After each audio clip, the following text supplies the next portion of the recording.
Chapter 807. He. In the pitch-black hall, only a beam of white light shone down from the dome, illuminating the cold marble floor. Several black-robed corpses were strewn all over the floor. Fresh blood flowed out from the sword wounds on their necks and flowed along the circular grooves on the marble floor, forming a strange symbol.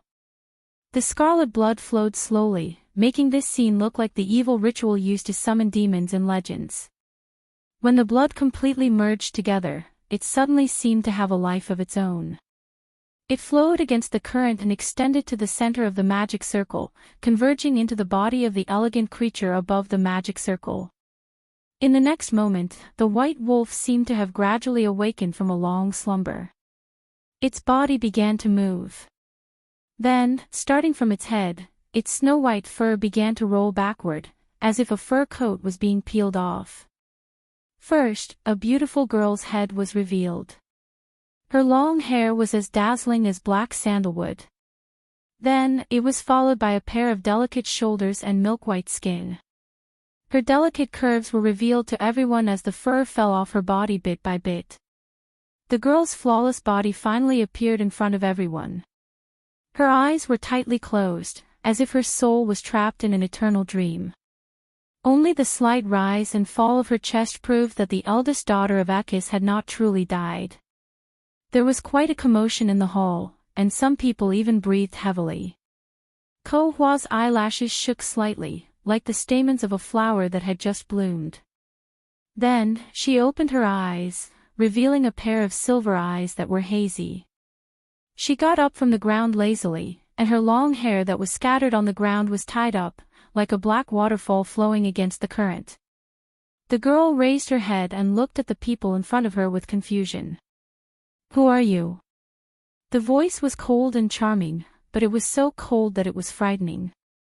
Dim Ko Hua, the legendary eldest daughter of Akis, the ruler of the proud moon, and also one of the 12 wolves of the twilight.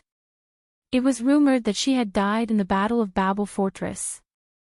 However, at this moment, this famous name in history was no longer a symbol that could stop children from crying. She had returned to the land of Woned and awakened from her eternal slumber. Arek took a deep breath and suppressed the excitement in his heart. He stepped forward and said, "Lord Ko Hua, we are all followers of the truth." "Oh," Ko Hua said softly, "I see. You welcome me back because you want to reactivate the twilight, right?" "Yes. But I'm still weak. I can't help you." "It's okay, my lord. We have plenty of time. When you break free from the seal, under the influence of the great demonic tide, your power will slowly return to its peak." Ko Hua was a little embarrassed, "But I don't want to." Arek and the high-ranking members of All for One around him were startled and looked at her suspiciously. The girl lowered her eyelids slightly, as if she was a little scared, and replied crisply, "I don't want to participate in the war anymore. Mother promised me that that was the last time I ran before the twilight. I gave my life for Mother, so I should be free now, right?" She raised her head and looked at the others with misty silver eyes. "Can I leave?" There was a dead silence in the hall. The fourth mark, Fidesel's judgment is not necessarily accurate, but from the day of the signing, it has always been our only reliable choice. The fourth mark increases the bloodline attribute of the holder by the equivalent of 5% of a certain attribute. When the frozen stone door was pushed open, a gust of cold wind blew straight in, making everyone shrink their necks. Brando only then recovered from his thoughts. The fourth mark was a skill he obtained from the second seal of the Fool's Talent. It came from the Wisdom Dragon Crystal. This skill was a bit useless to him. Bloodline was the main attribute of a spellcaster, but his profession was a warrior. The advanced Templar Knight and the future Guard of Frost Earth had nothing to do with magic. He raised his head, and a valley of ice and snow appeared in his vision.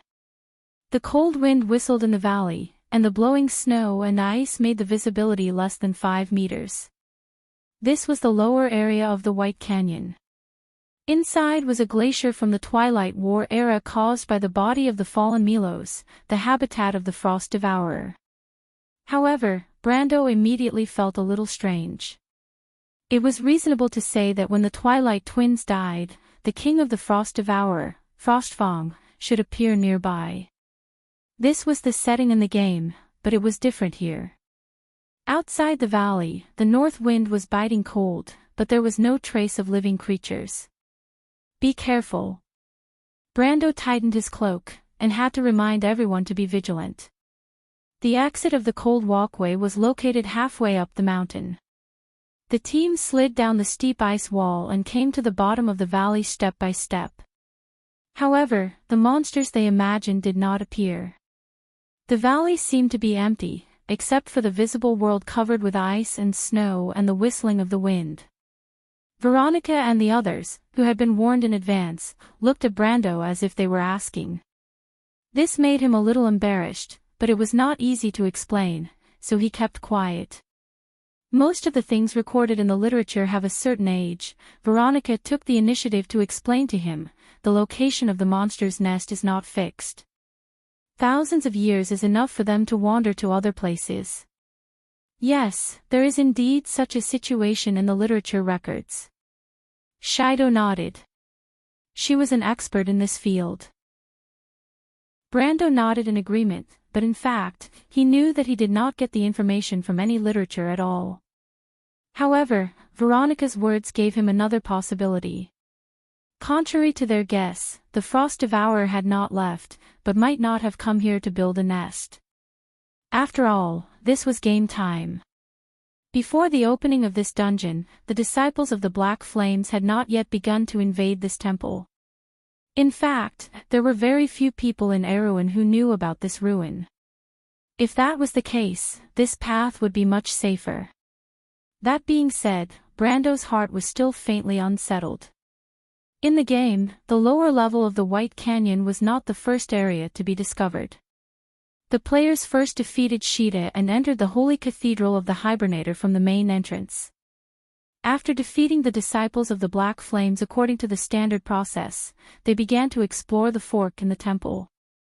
Then the Spiral Hall was discovered, and in turn, they entered this glacier, and finally found the cold walkway and the underground entrance to the Holy Cathedral. Some things in the dungeon could be permanently changed. As the order of entry was different, the challenges encountered may also be different. He was thinking about this issue when there was a commotion at the back of the team. He turned around and found that it was the huntress Peya and her brother who had awakened. Brando. A voice came in his mind. Needless to say, this was the voice of the elven Lady Saint Tassel. Brando raised his eyebrows, faintly feeling that Saint Tassel was not the only one in the spiritual world. Saint Tassel's voice was a little surprised, you noticed. It seems that you are much sharper than before. The potential in your spiritual power and blood is slowly being unearthed. Compared to the hothead at the beginning, you have changed a lot. Brando knew that she was talking about the days when he had just left Butchie. From that time until the events under the silver mine in Shaflund, he had never noticed that there was another soul in his spiritual world. He was indeed too slow. So who are these two? There should be two spiritual forces next to Saint Tassel, but even if he did not ask, he could vaguely guess the identity of the other party. It's Angeline and Ivan. I don't need to introduce them to you. Both Angeline and Ivan were one of Saint Tassel's personal knights. The former was once known as the Dragon Queen, and was probably the most famous female dragon knight in the history of the Mist Elves, and the latter was the commander of the Whispering Woodland Guards. Unlike the fake Worthless, this was a real expert with a bow.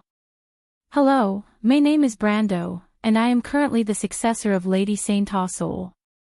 Hello, Mr. Brando. Hello. The first was a gentle male voice, and the second was a cold female voice. Their answers were also concise and to the point. Their voices were full of unique characteristics, and it was as if one could roughly understand their personalities just by listening to them. Brando suddenly remembered that Saint Tassel once said that the Hunter siblings had her keepsake. If that was the case, then the elder sister and the younger brother both had one each. This was strange. How many rings of the Wind Empress had ended up in Erewhon's hands? Logically speaking, the ring of the Wind Empress was a national treasure of St. Tassol. Even if it was lost, it should have ended up in powerful countries such as Cruz or Fanzan. After all, only the nobles of these countries had the financial resources and heritage to collect this level of divine equipment. It's a little strange. Strange? How many rings of the Wind Empress have ended up in Erewhon's hands? Including the one I have, there are already 3. You forgot about Williams's ring. It's now in Maynard's hands. St. Tassol teased. That doesn't count. Brando shook his head. The elf lady then explained, I asked Elvin. The siblings' ancestors should be the descendants of the Myrna people and the Highlanders who were expelled from St. Tassol. Brando suddenly understood. This made sense. The Myrna people had a lot of connections with the Mist Elves. Perhaps they stole the ring and escaped. Of course, it was hard to investigate this. After all, it was something that happened thousands of years ago. So, she and her brother are both your inheritors? He asked. Mr. Brando, they have the potential. But for now, the siblings' strength is still too weak. If it wasn't for His Majesty, we wouldn't have taken the initiative to wake up today. The one who answered was Elvin, but Brando felt that Angelique also nodded. Unless they're in danger. This time, Elvin didn't answer. Only Angelique nodded again. Brando understood that Peya was lucky not to die in the ice river. It seemed that it was the Dragon Queen's doing. But what about her brother, Yeruta? Medisha and the others had examined him. Yeruta was seriously injured, and even if he was treated in time, his chances of survival would not be more than 30%. But miraculously, the wound was left at least 1 to 2 weeks ago, and it looked like it had healed naturally without receiving any treatment. Could this also be the work of the heroic souls of these elven sages? Of course, this was not impossible. After all, he had experienced it once in Butchie. At that time, he had activated his unyielding talent and was in a coma. He should have died anyway, but St. Tassol the Wind Empress saved his life. But there was still a question. Why was Peya's brother under the glacier? Wasn't he with Erek and the others? That's what I wanted to tell you, Brando, the elf lady replied. I'm afraid no one can understand his experience. What? Elvin's perception was isolated for a period of time, until just now. To what extent does it take to isolate Lord Elvin's perception? Brando asked keenly. It's not difficult, that teacher of yours can do it. That is to say, it requires at least the power of the extreme realm. Brando's heart skipped a beat. The entire holy cathedral of the Hibernator should not have such a powerful existence. Does he know anything himself? This time he asked Yeruta. I've asked, the child himself doesn't know, or he feels like he's having a dream. Half asleep, he vaguely remembers a voice guiding him forward or something. St. Tassol hesitated for a moment, but he did mention a blue shadow. A blue shadow. Brando narrowed his eyes slightly. Medisha told me the same thing. Those Cruz people told her, or told Freya. Brando murmured. He looked up, the wind and snow in the glacier ahead was weaving, but the vague feeling hidden behind the fog was 1,000 times clearer at this moment. He was almost certain that something was leading them here. But it was definitely not the Frost Night King. In the dark hall, a pin drop could be heard. Until Erek broke the silence, he replied, I'm afraid not. Why? Ko Hua looked at the people in front of him, somewhat puzzled. Mother has already promised me, why are you stopping me? Erek frowned, he never expected to encounter such a situation. Ekis' eldest daughter, the ruler of the proud moon, the first wolf to bring disaster and war, was bargaining with him here like a naive little girl, asking him why he wanted to start a war. Shouldn't that be her duty? If it wasn't for the fact that there was no trace of hypocrisy in the other's pure and flawless silver eyes, he would almost think that this lord was joking with him. But the plan had already reached this step, there was no backing down or giving up. Enrich exchanged glances with the all-for-one believers around him, then turned back and replied, "Because you are Echi's daughter, this is your duty. Judgment Day is coming, and you are the first wolf to wake up from the dusk." "But I don't want to," Ko-hwa replied timidly. "I'm afraid it's not up to you, Lord Ko-hwa." Enrich sighed and replied gloomily. The girl was frightened by him and took a step back, but a red light net immediately flashed behind her, causing her to bump into it. This was some kind of magic seal. She struggled a little in panic and found that she couldn't break free. Being sealed for a long time had caused her strength to drop by many levels. If it were in the past, she would only need to blow a breath to break this kind of seal. But now, she couldn't do anything. She turned back and looked at the others with some fear. "What do you want to do?" But at this time, Enrich had already taken out a black crystal ball from under his robe. "I didn't expect it to come in handy. To be honest, I don't want to owe those guys a favor." The Duke shook his head and raised the crystal ball. When Ko-hwa saw that thing, her expression immediately changed. She stared at the annoying human in front of her with wide eyes and shouted in panic, "That's my soul fragment, why is it in your hands?" The girl's face was pale and she almost trembled.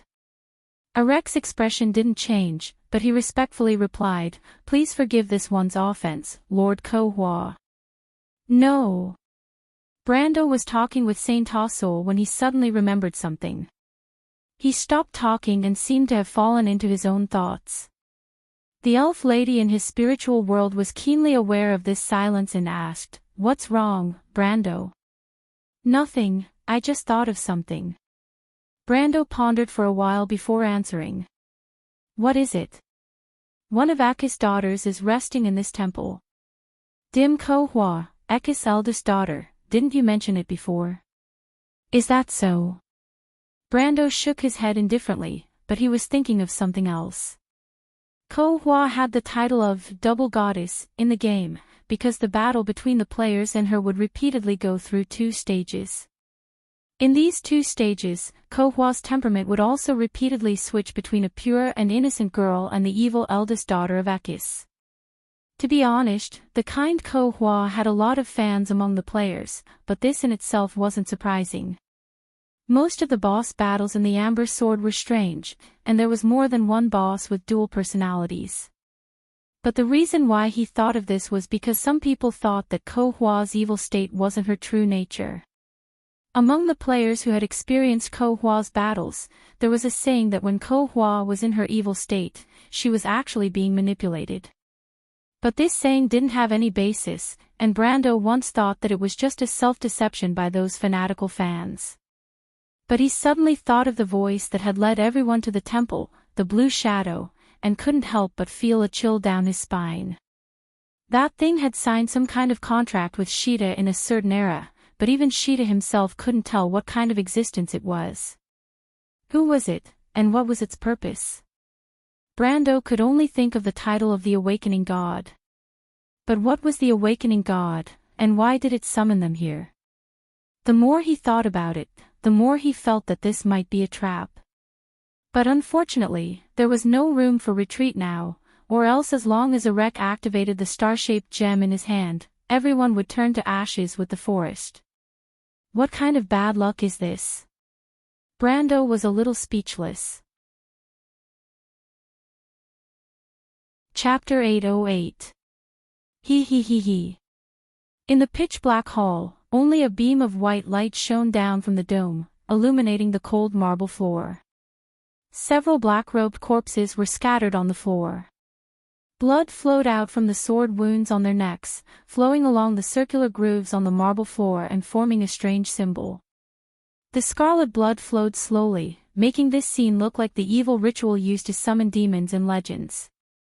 When the blood completely merged together, it suddenly seemed to have a life of its own. It flowed against the current, extending to the center of the magic circle and converging into the body of the elegant creature above the magic circle. In the next moment, the white wolf seemed to have gradually awakened from a long slumber. Its body began to move. Then, starting from its head, its snow-white fur began to roll backward, as if a fur coat was being peeled off. First, a beautiful young girl's head was revealed. Her long hair was as dazzling as black sandalwood. Then, a pair of delicate shoulders and milk-white skin were revealed. The curves of a stunner were revealed to everyone bit by bit as the fur fell off. The girl's flawless body finally appeared in front of everyone. Her eyes were tightly closed, as if her soul was trapped in an eternal dream. Only the slight rise and fall of her chest proved that the eldest daughter of Akis had not truly died. There was quite a commotion in the hall, and some people even breathed heavily.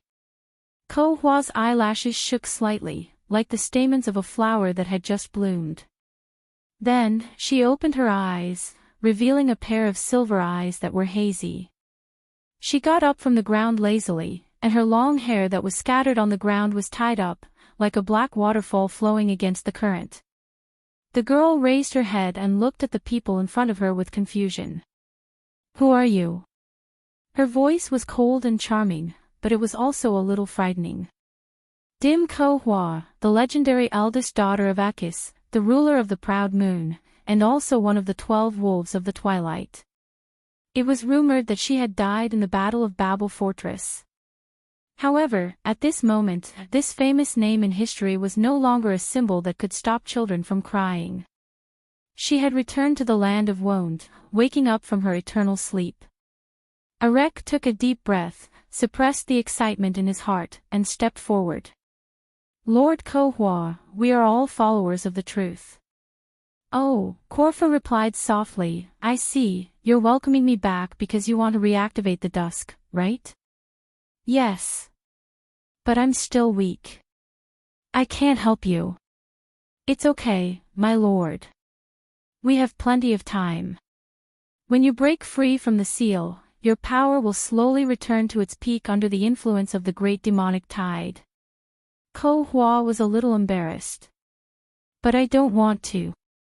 Arek and the high-ranking members of All for One around him were startled and looked at her suspiciously.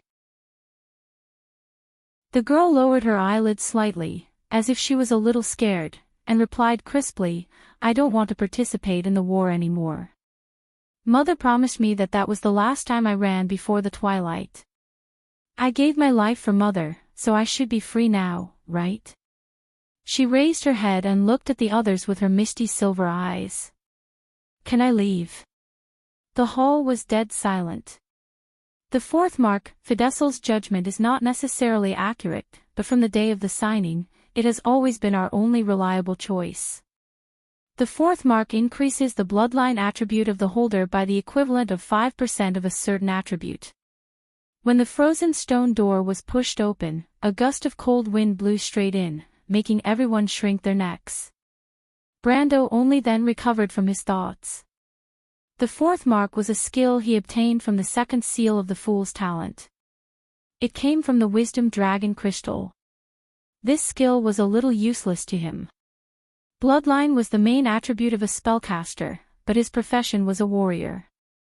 The advanced Templar Knight and the future Guard of Frost Earth had nothing to do with magic.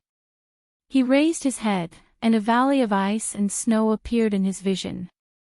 The cold wind whistled in the valley, and the blowing snow and ice made the visibility less than 5 meters. This was the lower area of the White Canyon. Inside was a glacier from the Twilight War era caused by the body of the fallen Milos, the habitat of the Frost Devourer. However, Brando immediately felt a little strange. It was reasonable to say that when the Twilight Twins died, the king of the Frost Devourer, Frostfang, should appear nearby. This was the setting in the game, but it was different here. Outside the valley, the north wind was biting cold, but there was no trace of living creatures. "Be careful." Brando tightened his cloak, and had to remind everyone to be vigilant. The exit of the cold walkway was located halfway up the mountain. The team slid down the steep ice wall and came to the bottom of the valley step by step. However, the monsters they imagined did not appear. The valley seemed to be empty, except for the visible world covered with ice and snow and the whistling of the wind. Veronica and the others, who had been warned in advance, looked at Brando as if they were asking. This made him a little embarrassed, but it was not easy to explain, so he kept quiet. Most of the things recorded in the literature have a certain age. Veronica took the initiative to explain to him, the location of the monster's nest is not fixed. Thousands of years is enough for them to wander to other places. Yes, there is indeed such a situation in the literature records. Shido nodded. She was an expert in this field. Brando nodded in agreement, but in fact, he knew that he did not get the information from any literature at all. However, Veronica's words gave him another possibility. Contrary to their guess, the Frost Devourer had not left, but might not have come here to build a nest. After all, this was the game time. Before the opening of this dungeon, the disciples of the Black Flames had not yet begun to invade this temple. In fact, there were very few people in Erewhon who knew about this ruin. If that was the case, this path would be much safer. That being said, Brando's heart was still faintly unsettled. In the game, the lower level of the White Canyon was not the first area to be discovered. The players first defeated Sheeta and entered the Holy Cathedral of the Hibernator from the main entrance. After defeating the disciples of the Black Flames according to the standard process, they began to explore the fork in the Holy Cathedral. Then the Spiral Hall was discovered, and in turn, they entered this glacier, and finally found the cold walkway and the underground entrance to the Holy Cathedral. Some things in the dungeon could be permanently changed, and with the order of entry, the challenges encountered may also be different. He was thinking about this issue when there was a commotion at the back of the team. He turned around and found that it was the huntress Peya and her brother who had awakened. Brando. A voice came in his mind.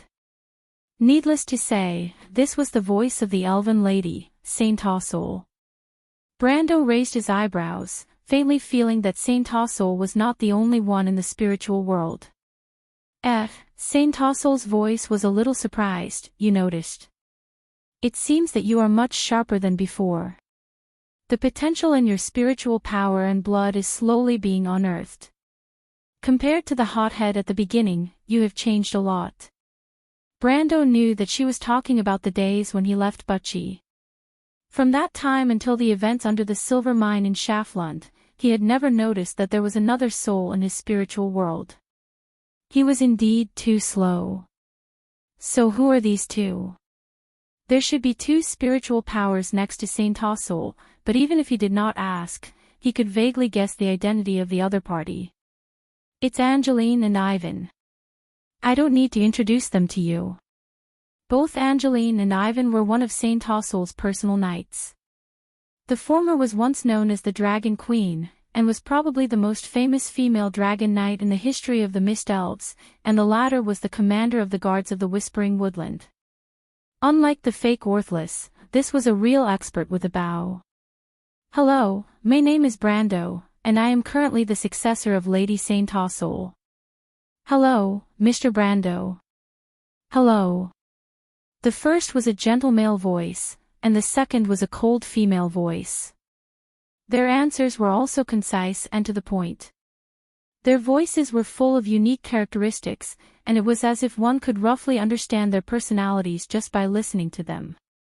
Brando suddenly remembered that Saint Tossol once said that the hunter siblings had her keepsake. If that was the case, then the elder sister and the younger brother both had one each. This was strange. How many rings of the Wind Empress had ended up in Erewhon's hands? Logically speaking, the Ring of the Wind Empress was a national treasure of Saint Tossol. Even if it was lost, it should have ended up in powerful countries such as Cruz or Fanzan. After all, only the nobles of these countries had the financial resources and heritage to collect this level of divine equipment. It's a little strange. Strange? How many rings of the Wind Empress have ended up in Erewhon's hands? Including the one I have, there are already 3. You forgot about Williams's ring. It's now in Maynard's hands. Saint Tossol teased. That doesn't count. Brando shook his head. The elf lady then explained, I asked Elvin. The siblings' ancestors should be the descendants of the Myrna people and the Highlanders who were expelled from Saint Tossol. Brando suddenly understood. This made sense. The Myrna people had a lot of connections with the Mist Elves. Perhaps they stole the ring and escaped. Of course, it was difficult to investigate this. After all, it was something that happened thousands of years ago. So, she and her brother are both your inheritors? He asked. Mr. Brando, they have the potential. But for now, the siblings' strength is still too weak. If it wasn't for His Majesty, we wouldn't have taken the initiative to wake up today. The one who answered was Elvin, but Brando felt that Angelique also nodded. Unless they're in danger. This time, Elvin didn't answer. Only Angelique nodded again. Brando understood that Peya was lucky not to die in the ice river. It seemed that it was the Dragon Queen's doing. But what about her brother, Yeruta? Medisha and the others had examined him. Yeruta was seriously injured, and even if he was treated in time, his chances of survival would not be more than 30%. But miraculously, the wound was left at least 1 to 2 weeks ago, and it looked like it had healed naturally without receiving any treatment. Could this also be the work of the heroic souls of these elven sages? Of course, this was not impossible. After all, he had experienced it once in Butchie. At that time, he had activated his unyielding talent and was in a coma. He should have died anyway, but Saint Tossol the Wind Empress saved his life. But there was still a question. Why was Peya's brother under the glacier? Wasn't he with Erek and the others? That's what I wanted to tell you, Brando, the elf lady replied. I'm afraid no one can understand his experience. What? Elvin's perception was isolated for a period of time, until just now. To what extent does it take to isolate Lord Elvin's perception? Brando asked keenly. It's not difficult, that teacher of yours can do it. That is to say, it requires at least the power of the extreme realm. Brando's heart skipped a beat. The entire holy cathedral of the Hibernator should not have such a powerful existence. Does he know anything himself? This time he asked Yeruta. I've asked, the child himself doesn't know, or he feels like he's having a dream. Half asleep, he vaguely remembers a voice guiding him forward or something. Saint Tossol hesitated for a moment, but he did mention a blue shadow. A blue shadow. Brando narrowed his eyes slightly. Medisha told me the same thing. Those cruise people told her, or they told Freya. Brando murmured. He looked up, the wind and snow and the glacier ahead was weaving, but the vague feeling hidden behind the fog was 1,000 times clearer at this moment. He was almost certain that something was leading them here. But it was definitely not the Frost Night King. In the dark hall, a pin drop could be heard. Until Erek broke the silence, he replied, I'm afraid not. Why? Ko Hua looked at the people in front of him, somewhat puzzled. Mother has already promised me, why are you stopping me? Erek frowned, he never expected to encounter such a situation. Ekis' eldest daughter, the ruler of the proud moon, the first wolf to bring disaster and war, was bargaining with him here like a naive little girl, asking him why he wanted to start a war. Shouldn't that be her duty? If it wasn't for the fact that there was no trace of hypocrisy in the other's pure and flawless silver eyes, he would almost think that this lord was joking with him. But the plan had already reached this step, there was no backing down or giving up. Erek exchanged glances with the all-for-one believers around him, then turned back and replied, because you are Ekis' daughter, this is your duty. Judgment Day is coming, and you are the first wolf to wake up from the dusk. But I don't want to. Ko Hua replied timidly. I'm afraid it's not up to you, Lord Ko Hua. Erek sighed and replied gloomily. The girl was frightened by him and took a step back, but a red light net immediately flashed behind her, causing her to bump into it. This was some kind of magic seal. She struggled a little in panic and found that she couldn't break free. Being sealed for a long time had caused her strength to drop by many levels. If it were in the past, she would have been able to break this kind of seal with just a breath, but now she couldn't do anything. She turned back and looked at the others with some fear. What do you want to do?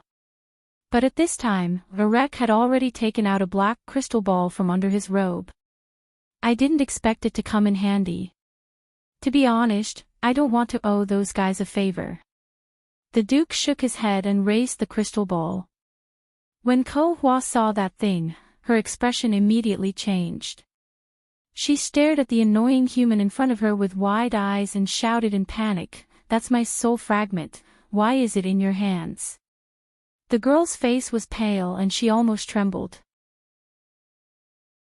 Arek's expression didn't change, but he respectfully replied, "Please forgive this one's offense, Lord Ko Hua." No. Brando was talking with Saint Tossol when he suddenly remembered something. He stopped talking and seemed to have fallen into his own thoughts. The elf lady in his spiritual world was keenly aware of this silence and asked, "What's wrong, Brando?" "Nothing, I just thought of something." Brando pondered for a while before answering. "What is it?" "One of Akis' daughters is resting in this temple." "Dim Ko Hua, Akis' eldest daughter, didn't you mention it before?"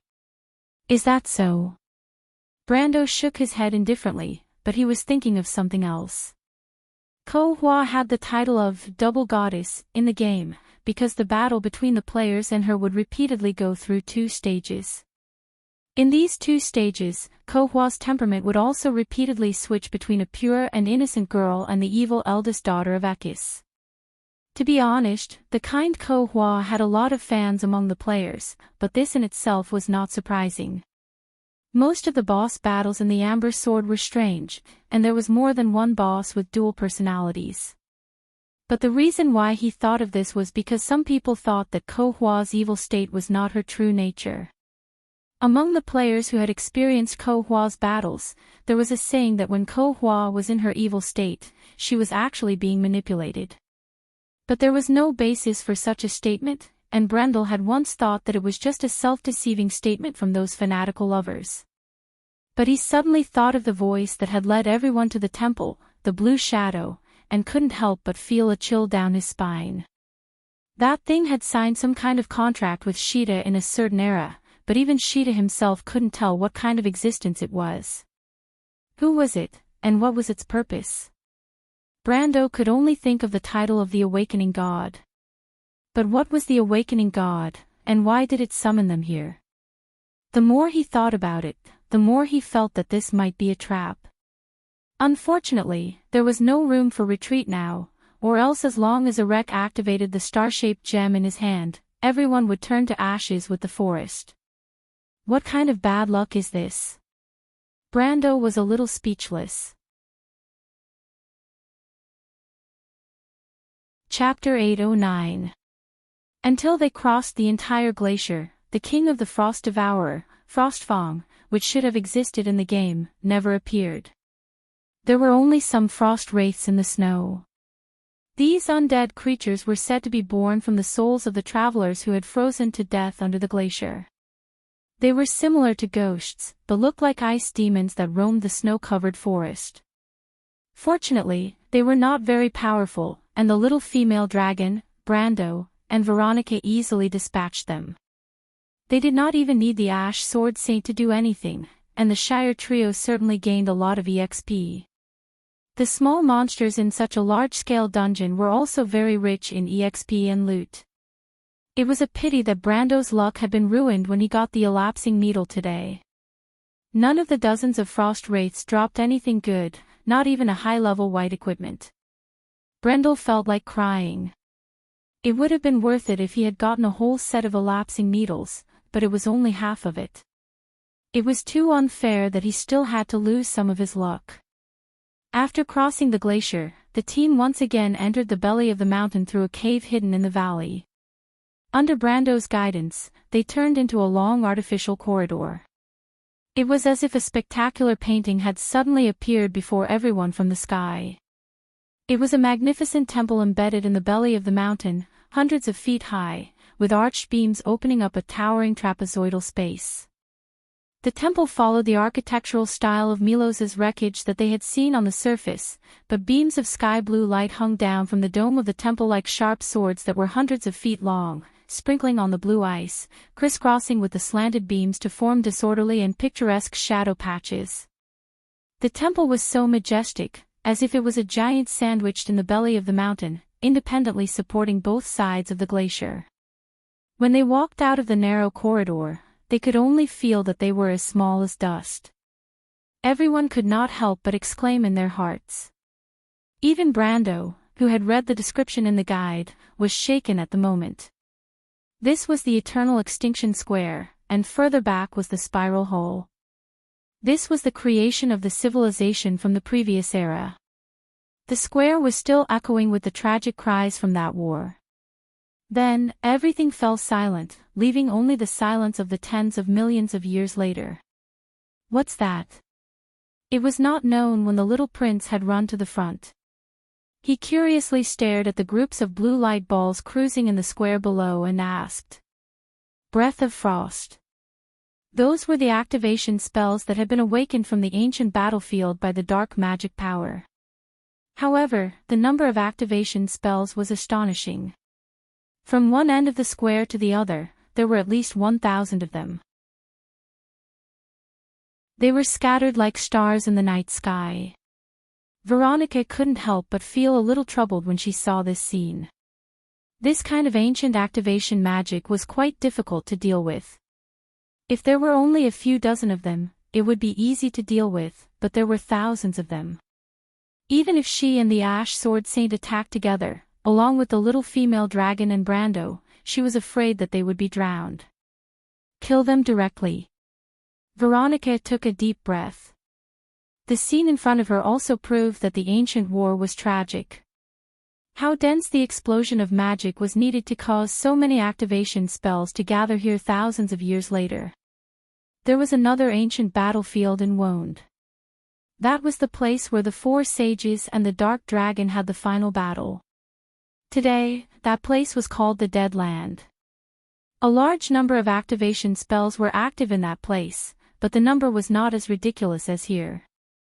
The battlefield spanned dozens of miles, and there were only a few hundred activation spells wandering around. But here, Veronica could not help but shake her head. I'm afraid it will take a few days to clean up all of them. We don't have that much time. The spiral hall is behind us. At this time, Erek and the others should be here soon. We have to be one step ahead of them. Brando immediately replied. I'll lure these things away. I'll give you a signal later, and you guys will go through the square. No. No. Brando was slightly startled. When he turned around, he found that the ones who objected were the little female dragon and Medisha. The little female dragon looked at him up and down, and replied with some dissatisfaction. You are my toy. Before you act on your own, shouldn't you ask for the master's opinion first? Medisha, on the other hand, was more worried. My lord, your identity is different from before. There is no need to take the risk yourself. As a superior, you have to learn how to do things. Brando raised an eyebrow. Why did this line sound so familiar? He looked at the Silver Elf Princess and asked. What else did Amandina say to you? The Silver Elf Princess' face turned red. She stammered. No, this is what I wanted to say. Brando looked at the red-faced Medisha and couldn't help but find it funny. He probably didn't expect the little elven princess to have such a side. He was about to comfort her, but at this time, Veronica also spoke. Her opinion was similar to Medisha's. Brando, you are not the strongest among us. The little princess is right. Leave it to me or Mephisto. Brando shrugged and directly ignored the little female dragon's previous nonsense. As for Veronica's question, he had his own opinion. In fact, it wasn't as dangerous as imagined. It was just luring the monsters. If a pure warrior who had more than 100 levels in the game didn't even know how to do this, then he might as well buy a piece of tofu and kill himself. Moreover, luring away these icy breaths here was a very famous technique. Players used to farm materials here. This was a necessary method. Although Brando hadn't personally tried it, he couldn't say that he didn't know how to do it. But it didn't mean that Mephisto or Veronica couldn't learn this technique. In fact, it wasn't difficult. The problem was that this technique required a prerequisite, and that was to be familiar with the terrain. And among everyone present, only he could reluctantly say that he was qualified to meet this condition. And there was no room for mistakes. Once surrounded by thousands of icy breaths, even Mephisto would not be able to escape easily. If that happened, it would turn into a direct battle, then there would be a lot of fun. Just like Veronica said before, it would take a few days to finish. So in the end, he shook his head. Master Veronica, Master, it's not difficult to lure these monsters away. But do you know where to lure them? I know because I am more familiar with this place than you. Let me try first. Don't worry, if it's troublesome, I will find a way to return. How will you return? Brando's perfunctory words obviously couldn't fool the crew's Legion commander. This lie was not easy to tell. Brando hesitated for a moment before replying, it's hard to say, I will find a way myself. Veronica stared at him suspiciously. Brando sighed and had to explain, Master Veronica, please don't worry. Do you think I am the kind of person who doesn't care about his own safety? Well, maybe I can give it a try for Erwin, but I am not that noble to work for you crew's people, so please believe me, okay? This statement finally moved the female Legion commander, although it sounded a little unpleasant. Even Prince Leneret couldn't help but snort coldly, thinking that Brando's statement was too arrogant. Since when did the crew's people need the help of Erwin people? Veronica looked at him deeply and replied in a deliberately cold voice, that's true. There is still a gap between a sly little guy like you and those who flaunt self-sacrifice, although you often pretend to be so bewitching. Brando couldn't help but smile bitterly. He knew that Veronica was talking about the scene that happened in the Loop of Trade Winds, but at that time, he really didn't have the intention to sacrifice himself for the druids or the tree elves. He just wanted to find a way to survive in a desperate situation. He looked back and saw that most of the crew's people who were not familiar with this experience were at a loss, but a few of his subordinates were secretly laughing, especially the Silver Elf Princess, who smiled especially sweetly. But in any case, Veronica finally didn't object. He looked back again, and his teacher, the Ash Sword Saint, also didn't say a word. He just nodded slightly to him and replied lightly, since this is what you asked for, then be careful and have more opportunities to train yourself. This is also a good thing for you. Brando raised his eyebrows. He had to admit that his teacher was also a strange person. Perhaps breaking out of the encirclement of tens of thousands of monsters was not a big deal for him. After all, he was the one who made a bloody path out of the encirclement of the central area of the crew's empire. There was no comparison at all. After all, there was no lack of people at Veronica's level who had participated in the ambush back then. Compared to these people, the threat of frost breath was only slightly stronger than a pet dog. Thinking of this, he shook his head and gestured to his wizard servant not far away, the Shire, come with me. Luring monsters was a skill. Although he could do it alone, it was still a bit difficult with his current strength. It would be a different story if he had the help of a wizard. The key was that the Shire was his summoned creature. If there was any danger, he could reset him at any time. If he brought someone else with him, it would be more or less a hindrance at the critical moment. And the most important reason was that he didn't want Veronica to know some of his little secrets. In the face of his lord's summons, the Shire could only sigh. He spread his hands as if he had already expected this. Anyway, as long as it was hard work, he would be indispensable. My lord, I didn't owe you anything in my previous life. It's hard to say, but I think I probably owe someone. Brando replied somewhat helplessly. Someone. The young wizard looked back and found that Brando had just taken a step when someone's hand tightly grabbed the corner of his clothes.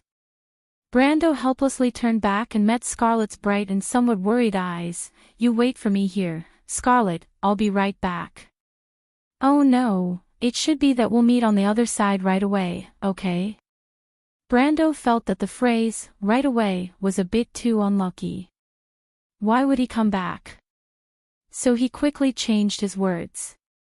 However, the red-haired girl looked at him and shook her head seriously. That was not good. The detection range of the breath of ice was about 30 feet, and the perception of the activation magic was very poor. Furthermore, his level was higher than the theoretical entry level of the Holy Cathedral of the Hibernator, so Brendel only stopped when he was about 25 feet away. The Shire followed closely behind.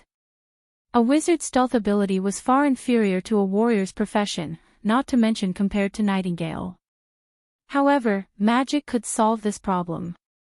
He used the law of sound absorption to completely eliminate the sound of his footsteps, so his steps sounded lighter than Brando's. Then, it was Scarlet. Brando couldn't persuade the mountain girl, so he had to let her follow. Fortunately, Scarlet's strength was not weak, and she had dragon blood. It would be difficult for her to hide her voice in front of those monsters who were good at detection, but it was not a problem for a half-deaf, half-blind thing like the frost breath. Just that, Brando looked back again and saw the sneaky faces of Alaz and Sheeta. What are you doing here? Brando stared at them angrily. I'm afraid I'll lose my toy. Alaz's answer was natural. She caught me. Sheeta replied, wanting to cry but without tears.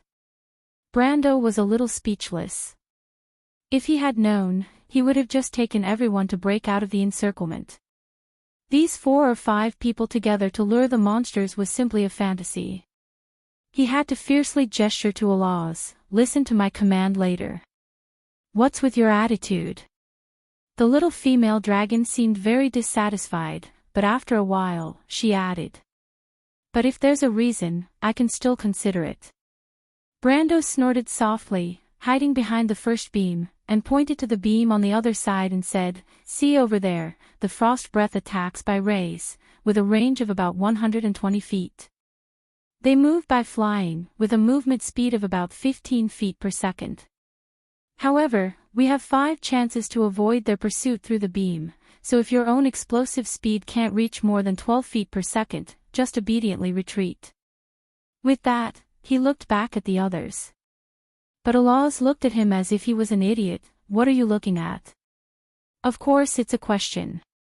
Brando replied. Are you an idiot? We're dragons. The little female dragon replied snappily, we can run faster than you even if we walk. Him too. Brando used his chin to point to the little fatty beside Alaz. My lord, although I don't like to exercise, I'm still faster than you no matter what. Sheeta stuck out his little belly and replied in a low muffled voice. Brando couldn't help but touch his face, feeling that it was a bit of a blunder. The giant dragons were the golden people, and a combat-oriented race. Their physical fitness was naturally not for show. He just kept the habit of being a leader and asked subconsciously, but forgot about this. He looked at Scarlet again. The mountain girl did not answer, but the other party was half dragon, so naturally there was no need to say more. He had to turn his attention to the Shire. My lord, I have a dimensional gate. The wizard's servant pondered for a moment and replied with a smile. So, I'm still the slowest. Brando suddenly felt a little embarrassed. Well, more or less. The Shire looked at the others. Alaz and Sheeta were giant dragons. Scarlet could also be said to be half a dragon, and he himself had magic, so it seemed that the Lord was indeed holding them back. How about it, little Brando? Allah seemed very happy to see Brando deflated, and couldn't help but giggle. Now you understand, we're here to help you. Without this young lady's help, I'm afraid it will be very difficult for you to complete this mission.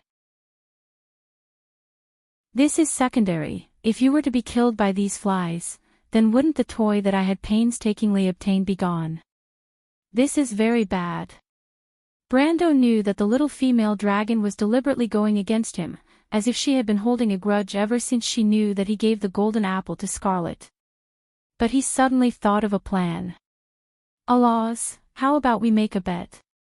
A bet? The little female dragon narrowed her eyes, and subconsciously became a little vigilant. Well, what I want to say is, to lead these monsters away so that others can pass, it's not as simple as you think. If you think that it's enough as long as you're fast enough, then you're gravely mistaken. And I can tell you, even if it's speed, you can't compare to me here. Brando replied, so, I suggest that you and Sheeta go back and act with the others, and leave this to the professional personnel department. Don't give me that, I'm not going to be provoked by you. Allah snorted. But how do you want to bet? Brando snickered. This little female dragon did not mean what she said, and he had already experienced it. He quickly replied, didn't I say, let's compete in speed to see who gets to the finish line first. Competing in speed with the dragon race. Allah's eyes widened. Are you crazy? Brando nodded seriously. The loser must unconditionally agree to a condition of the winner. A condition? The little female dragon was slightly startled, and suddenly hugged her chest, her little face red, and shouted with some anger. What are you trying to do, shameless? F***ck, what are you thinking about? Brendel almost screamed when he saw the little female dragon like this. He hurriedly put up a finger and gestured for her to keep quiet. Then, he poked his head out to take a look. Fortunately, the icy breaths that were cruising outside did not seem to notice the noise here at all. It was indeed worthy of the title of being half-deaf and half-blind. He breathed a sigh of relief, turned back, and scolded Allahs angrily. Are you crazy? Do you want to die here? Allahs looked at him hatefully, showing her fangs, and retorted, who told you to make such a shameful request? How is it shameful? Brando suddenly saw the Shire and Sheetia's strange expressions, as well as Scarlet's blushing face. He wanted to strangle this stupid little female dragon to death. I mean, if I win, you have to give me the real heart of the dragon. When Brando said this, he paused for a moment. After all, the heart of the dragon was the secret treasure of the dragon clan, and he did not know how valuable it was to the dragon clan.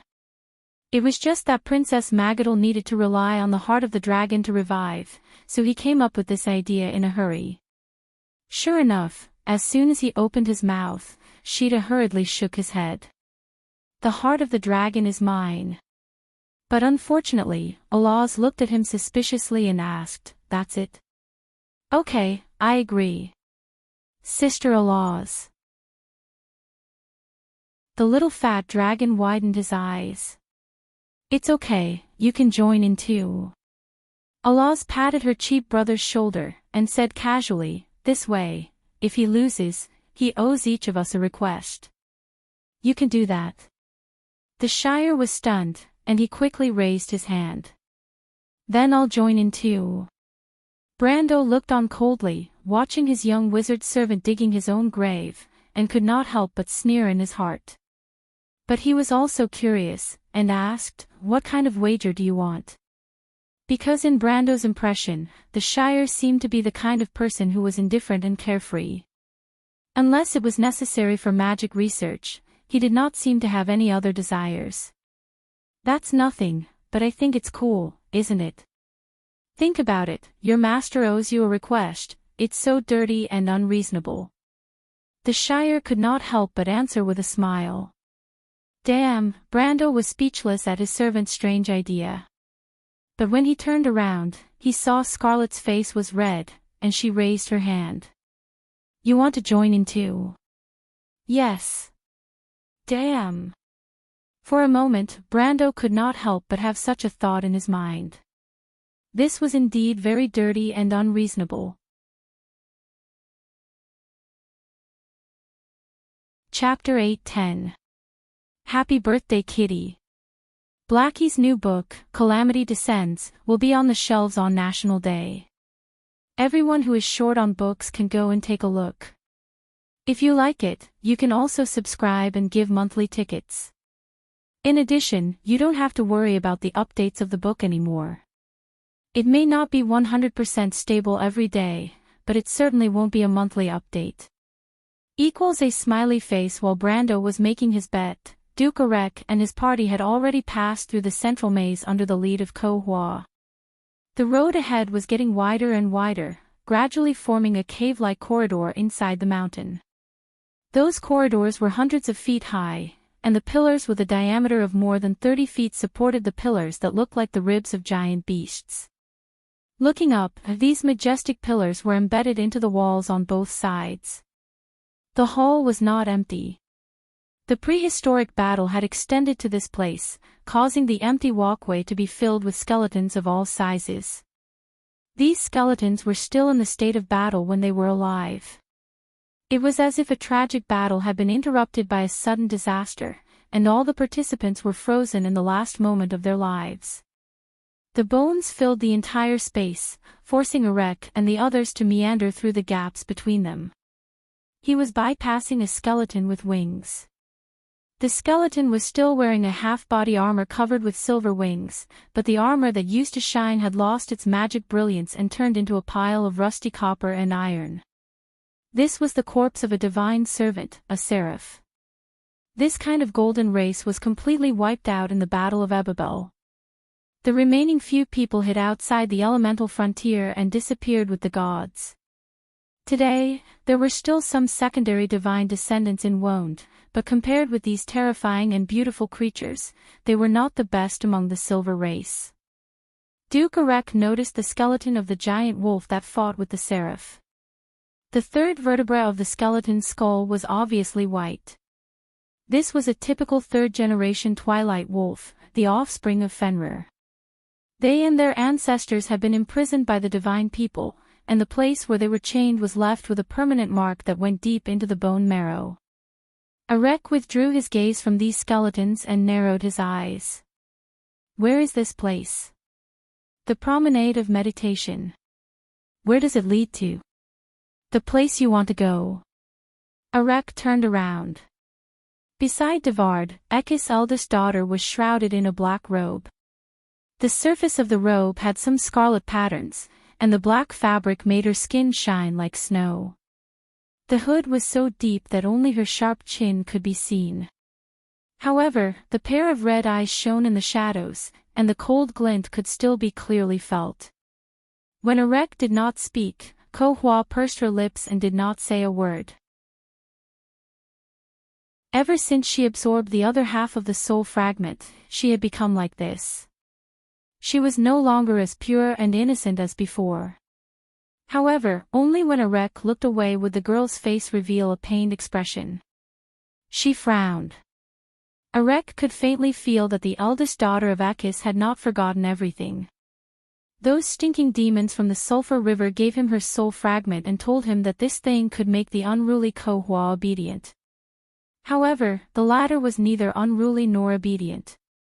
Although she did calm down and lead them out of the maze. Lady Ko Hua. Arek thought for a moment and spoke with a hoarse voice. Ko Hua looked at him. Do you still remember what happened in this war? What does this have to do with you? I just want to pay my respects to that great war. The girl raised her head and looked around the hall with cold eyes. This is main subordinate. When the offspring of Fenrir attacked the promenade of meditation, they collided with the 7th Legion of the Seraphs. They fought here, as you can see. And then? There is no then. The dying Milos activated the central core, and the light of death shrouded the entire battlefield in an instant. Maine, Mare, and I, as well as the third column of the No race and their commander, were forever frozen at this moment. The frost giants lost their father forever, and the Twilight Legion also suffered heavy losses. The central core. It should still be somewhere around here, but you can rest assured that it should also be severely damaged and will no longer pose a threat to you. Enrich nodded and no longer spoke. However, there was a rare surge in his calm heart. He could imagine what kind of war it was. The No race, the offspring of Fenrir, the Seraphs, the Frost Giants, the most terrifying names of the ancient era were all turned into dust in an instant. Even an existence like Ko-Hua was no exception. This was the Twilight Legion. Thinking of this, he could not help but respectfully bow his head. Lady Ko-Hua, please forgive us for our previous offense. It's fine. Under Ko-Hua's hood, there was no fluctuation in her blood-red eyes. She glanced at the human in front of her, without joy or worry. But in the depths of her eyes, there was a blazing light. Perhaps even Brando would not know that the Central Defense Corps of the Holy Cathedral of the Hibernator had such a glorious past. In his memory, it was just one of the bosses in the Holy Cathedral, and its strength was not even as strong as the Twilight Gemini's battle. The Corps was located in one of the halls in the central labyrinth. Before the players reactivated it, it would only be silent under the dust forever, and even the central core in its activated state was nothing more than that. And at this moment, Brando was fulfilling his bet. Wait, Allah's voice was hurried, but it was very pleasant to the ears. She stared at Brando. You are not allowed to use that thing you got earlier. So she still remembers the elapsed needle. At least you're not that stupid. I'm not crazy enough to burn experience points for a bet. Brendel thought to himself, you're not that stupid. Other items can't be used either, Allah's added. You're too nosy, is this how you make a bet? You're trying to cheat. Allah's revealed a pair of sharp canine teeth, as if she would bite Brando if he did not agree. Brando had to raise his hands in surrender. Okay, you have the final say. The little female dragon was smug, feeling that she had prevented Brando from being sneaky. With her own ability, she did not think that Brando could get ahead of her. She was a dragon, and the strongest of the dragons, the gold dragon. Although she was not as fast as the blue dragon, she would not lose to a human. But immediately, she knew how big a mistake she had made. It turned out that the core of this bet was to pass through the monsters, and not simply to compare who was faster. The little female dragon realized this with despair. Thousands upon thousands of icy breaths, even a dragon wouldn't dare to touch them lightly. Every time she wanted to move forward, those little bits of revitalizing spells gathered together like a wall, blocking her way forward. Allah's naturally did not dare to dive in like this. She had no choice but to go around. Fortunately, Brando pointed out 6 pillars to them that could be used to bypass these revitalizing spells, otherwise the little female dragon would have gone crazy. If she did not follow the route pointed out by Brando, she found that she could not move forward even half a step. However, the cunning human was able to slip through the gaps between the monsters every time. Even at such a close distance, only a few frost rays hit him. For the sake of fairness, each of them had the Shire's frost barrier on them, and these few frost rays hit Brando. It had no effect at all. Damn, there's a constant dimensional anchor in this place. The Shire's strange cry came from nowhere. In short, except for Scarlet, the remaining 1 person and 2 dragons were somewhat crying. The young wizard's servant finally knew why his lord looked at him with a smile that was not a smile. It turned out that he was looking for his own death. However, he couldn't figure out how his lord knew that there was such an obscure enchantment spell like dimensional anchor in this place. Brando was laughing secretly. Allahs would never understand what the problem was. In fact, before someone invaded, the frost breaths were naturally distributed throughout the square. Since it was naturally distributed, the huge amount of frost breaths could not lie evenly on every inch of the ground. And the fact was that before being stimulated by external objects, most of these revitalizing spells were actually grouped together in groups of 3 or 5, but because there were too many of them, it looked like the whole square was everywhere.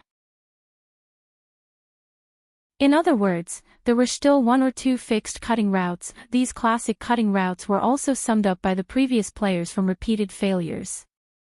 Only after thousands of failures could a pattern be found, and no matter how smart or talented Alaz was, it was impossible to find the only correct path among thousands of frost breaths at a glance. But Brando could. This was the advantage of having an information lead, or cheating. He took the lead and cut into the only correct route, and then broke into the group of frost breaths, like poking a hornet's nest.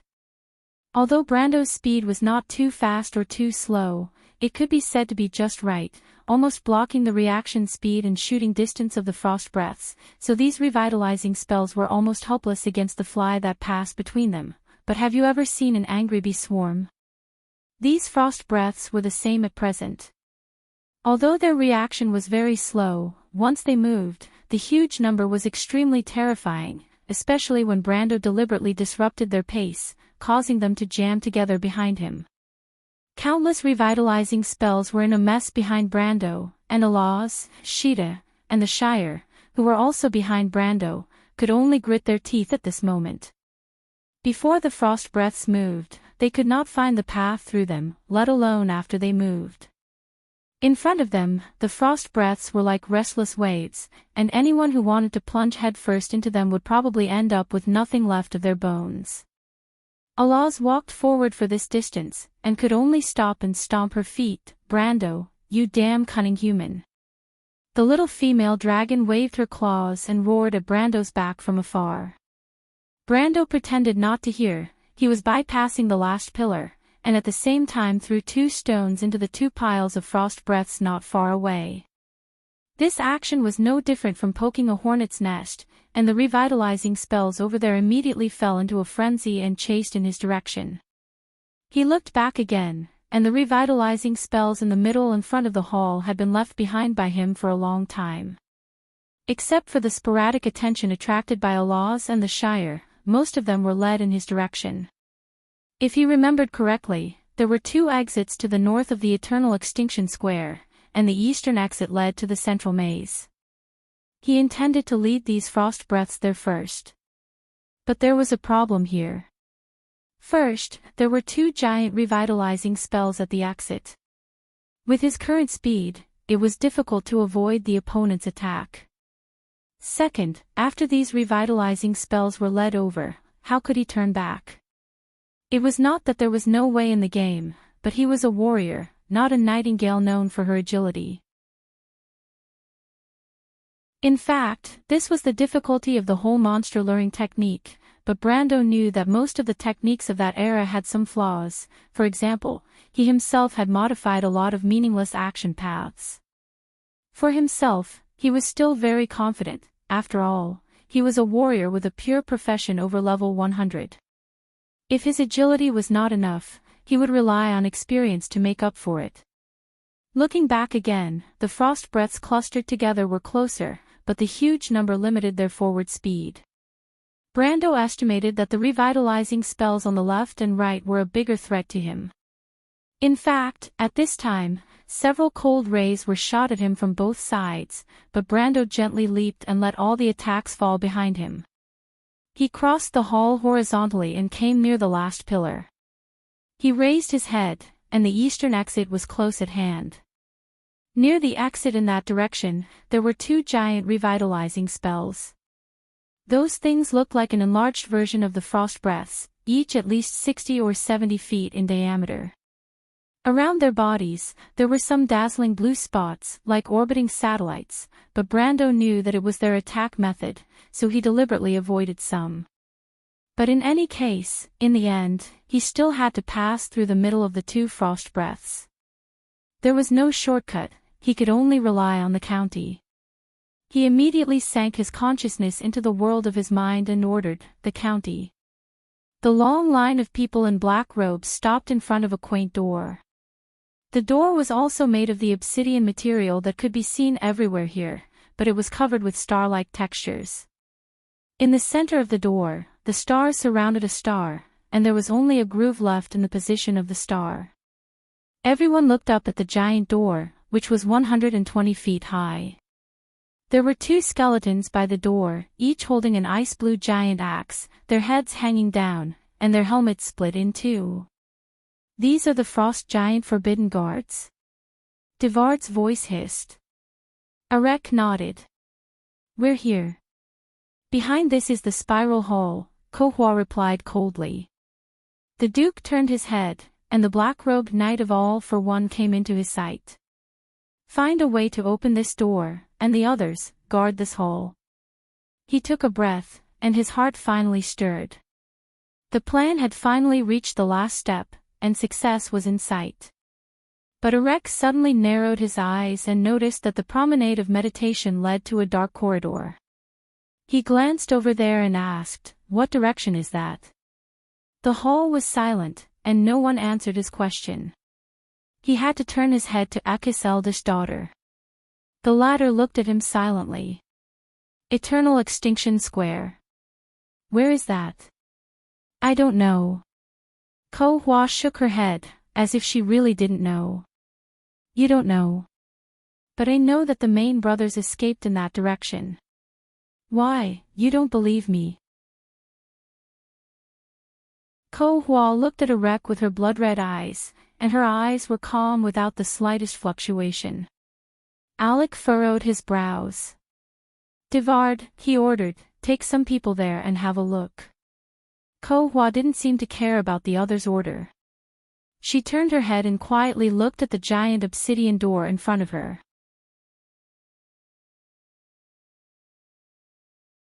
Chapter 8:11. Freya woke up groggily from the cold. However, she was no longer in a glacial valley that looked like layers of ice blades. She could no longer hear the low whistling of the icy wind in the valley. She remembered that when she fainted, she was on the windward side of the glacier. Now, she was in a valley with a calm wind. She did not know how long she had been unconscious. The cold seemed to have seeped into her limbs and bones. She gritted her teeth and struggled to get up from the snow. However, Freya suddenly noticed something that she had never seen before. Not far from her wobbling vision stood a small creature. It looked a little like a small snowman, but its slender arms were not made of dry branches. Instead, they were made of ice crystals. The little creature placed its hands on its waist and bent over to look at Freya. It looked a little like the butler in the seigneur's castle. However, it was not tall. Its face was covered with a beard and eyebrows that looked like ice crystals. Under the eyebrows, a pair of bright eyes shone brightly. Freya was shocked. She had never seen such a thing before. She immediately woke up and sat up in the snow like a spring. However, she did not expect that her sudden movement would scare the snowman.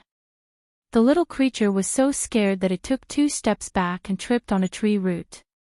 It then fell on its butt in the snow.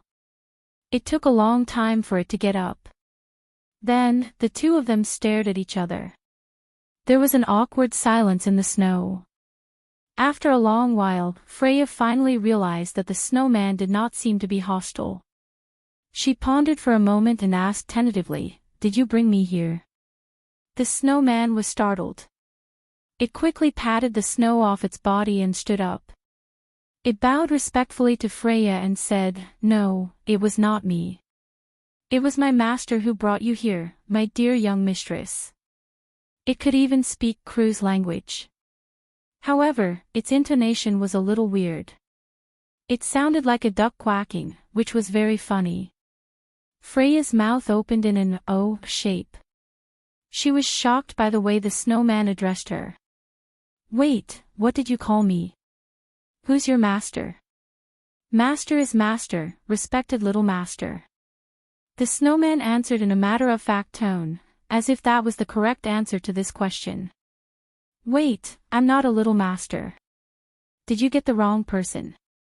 Master said that you are the most distinguished guest here. Master told us to treat you with the etiquette of a young master." Master said so, so Master must be right. Freya felt that her brain was not enough. She only felt that if Brando was here, he would be able to figure out what was going on quickly. However, the girl from the countryside of Butchie was not stupid. She first touched the side of her belt, where the Lionheart sword was still in its scabbard. She then touched her waist pouch, where the slate Brando had given her was also intact.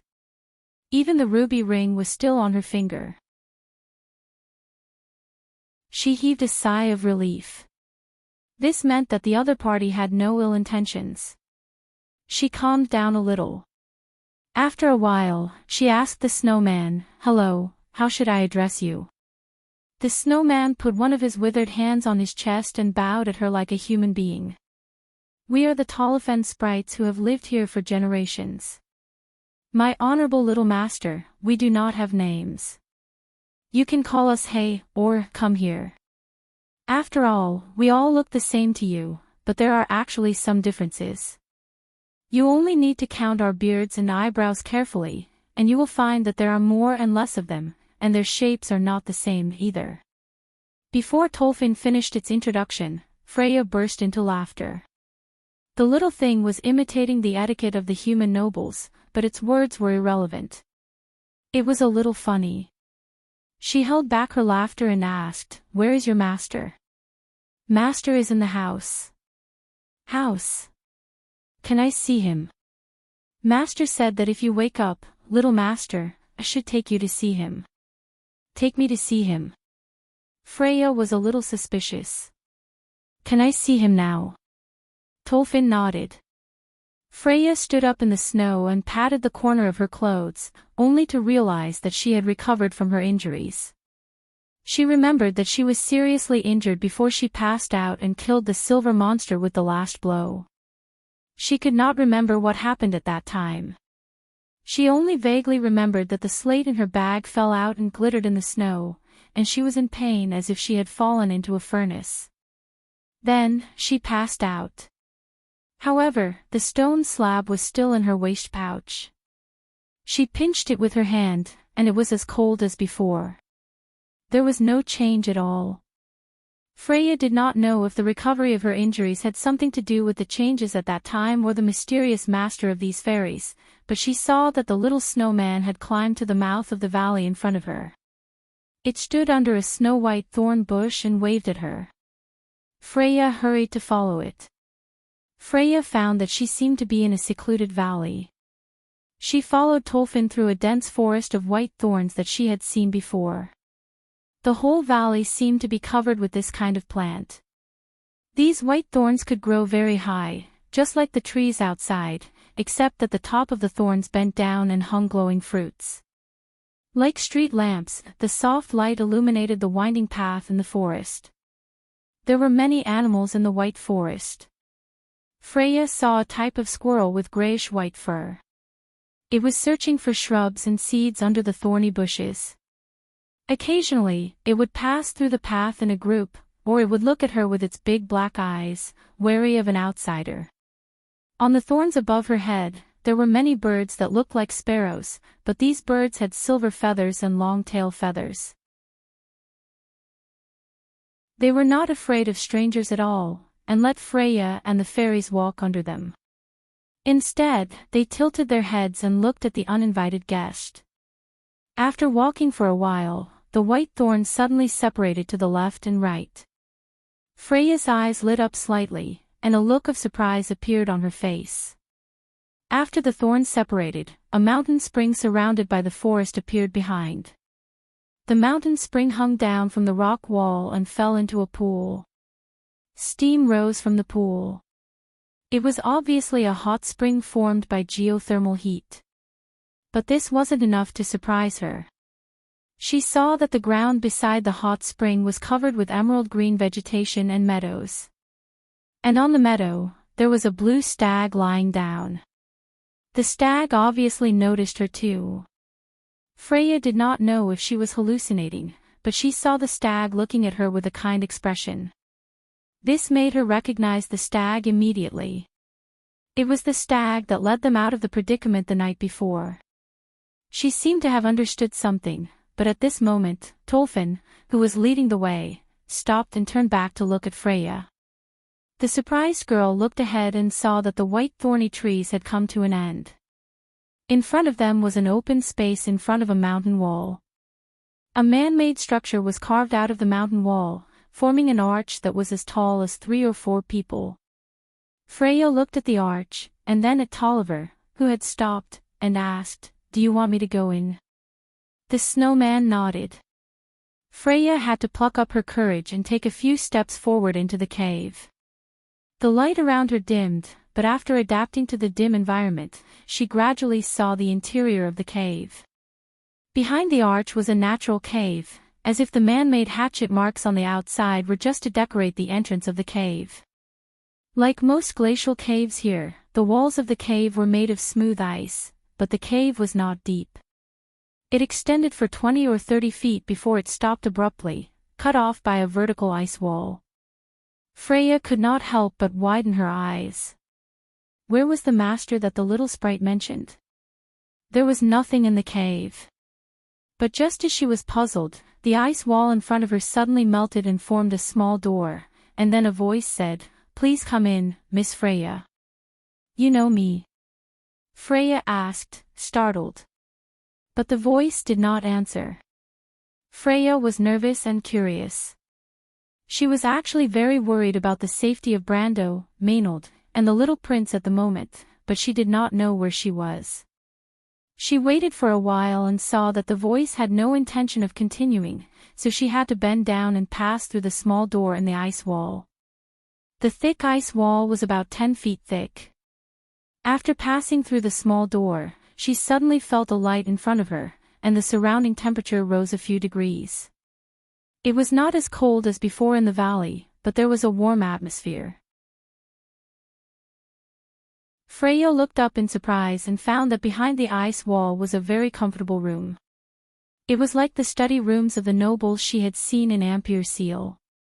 There was a table, a high-backed chair, a bookshelf, a fireplace, a thick carpet on the floor, and a bright flame burning in the fireplace. The bookshelf was full of books, and there were silver candlesticks and plates on the table. The candlelight was soft, and the plates were filled with all kinds of food. The food was steaming hot, as if it had just been taken out of the oven. The room was empty, but someone automatically pulled out a chair for Freya and put a plate and fork on it, as if inviting her to take a seat. "Please, have a seat." That voice rang out once more.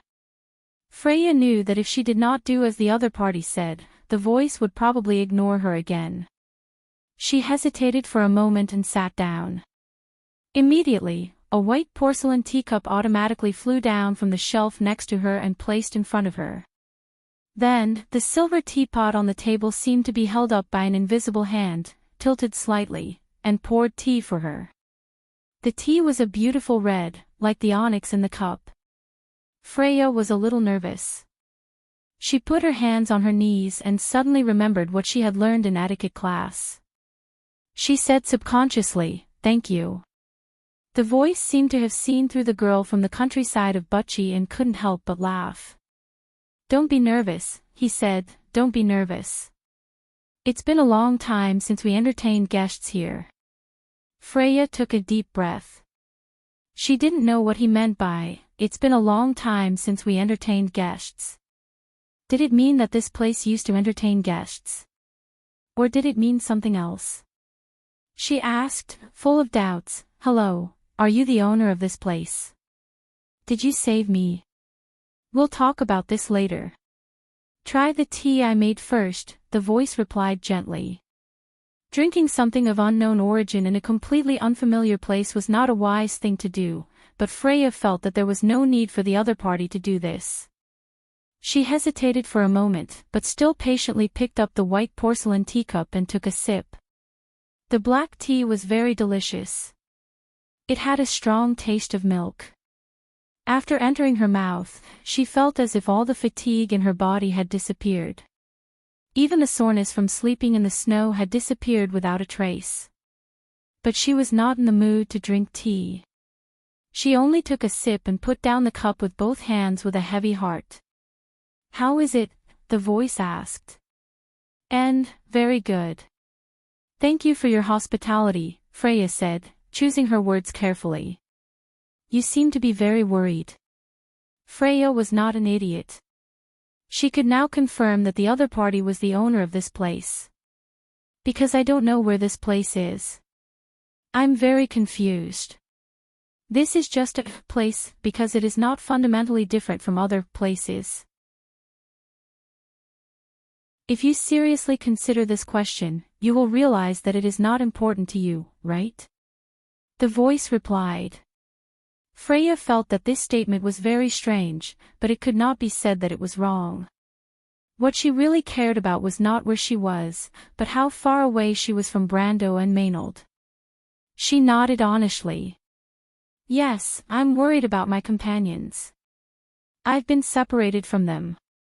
Sorry, I'm not saying this to trouble you, but can you help me get out of here? She paused. Or you can ask the sprites. No need to rush, the voice said. Miss Freya, no need to rush. I let each of you here because I want you to do me a favor. You are the one leading us. Freya thought of the stag she saw outside the door and could not help but believe it. But who are you, and how can we help you? My power is very weak, but it is not difficult to lead you here because I know why you are here, so I just need to tell you the direction. The voice laughed. Long story short, after all, I don't have much time left. Let me introduce myself first. My name is Melandel, according to the Kurlut's name, Milos. The teacup in Freya's hand fell on the tray. She did not even notice the tea splashing on the tablecloth. Before coming here, she had never even heard of this name. But soon, this name was deeply engraved in her memory, just like the glaciers and wind in this forest. Brendel's words echoed in her heart again and again, shocking her to the point where her jaw dropped. You are right. I am the first frost giant in this world. They call me Father, and you humans call me God. I accept all these titles because I am qualified to do so. But Freya wanted to say, but ever since the stars fell to the ground, the gods had already left this world. Legend had it that they left with the Twilight Dragon and never returned. Although people had built many shrines to them in Vaunt to commemorate the era when gods and humans coexisted, everyone knew that the era of mortals had long since arrived. But she couldn't bring herself to say it out loud. She was stunned by the sudden news. Are you confused? The voice seemed to know what she was thinking. Freya calmed herself down and nodded. Actually, you don't have to be so surprised. Milos has already fallen. I am just a myth left behind by a great will. Myth? People's thoughts will repeatedly linger on the question they wanted to solve the most when they were alive. This myth will occasionally become a ghost-like existence, but if your existence is too strong, this kind of thinking will become substantial, like an existence like me, the voice replied gently. Are you saying that there is a problem that is bothering you? But shouldn't gods be omniscient and omnipotent? Perhaps only Lady Martha can be omniscient and omnipotent. We just think more than you. But my myth has nothing to do with you. It is just unnecessary trouble. But today I want you to do me a favor. Freya, this matter is not only related to me, but also to you and your companions, and the young master of Valhalla. I know him, don't I? Brando. Freya was so shocked that she almost stood up. The voice did not answer, but Freya had a strange feeling that the other party nodded silently. What do you want me to do? Freya could only ask cautiously. Although she felt that there must be some kind of mistake, how could she help with a problem that even the gods were troubled by? The room was silent for a moment. I want you to stop my resurrection. After a while, the voice slowly spoke. What? Freya bounced up from the chair as if she had been electrocuted. It was as if she had heard the most unbelievable thing since she was born. Her face was full of shock. What did you say? Stop my resurrection, Freya. That great will is gradually waking up from the darkness. You don't understand what will happen, but for the entire world, this is an unpredictable fate. The era of gods has ended. This has nothing to do with the myth. I don't know the answer to that question, but the Knight of Azure has given you an answer. This answer can no longer be changed, Freya. P.S. I continue to recommend Idiot Sunspot's new book, Calamity Descends. Speaking of which, this one has been doing quite well in the past few days. This one will continue to work hard.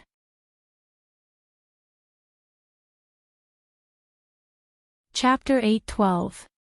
To celebrate the release of Blackie's Calamity Descends update support, there should be a surprise today. I hope everyone supports Blackie as much as they support me. Thank you. The Shire.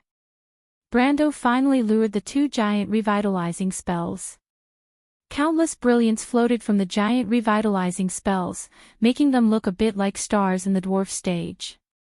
Gravity could no longer restrain the burning gas around the star, the inner layer began to collapse, and the hot atmosphere began to expand violently outward.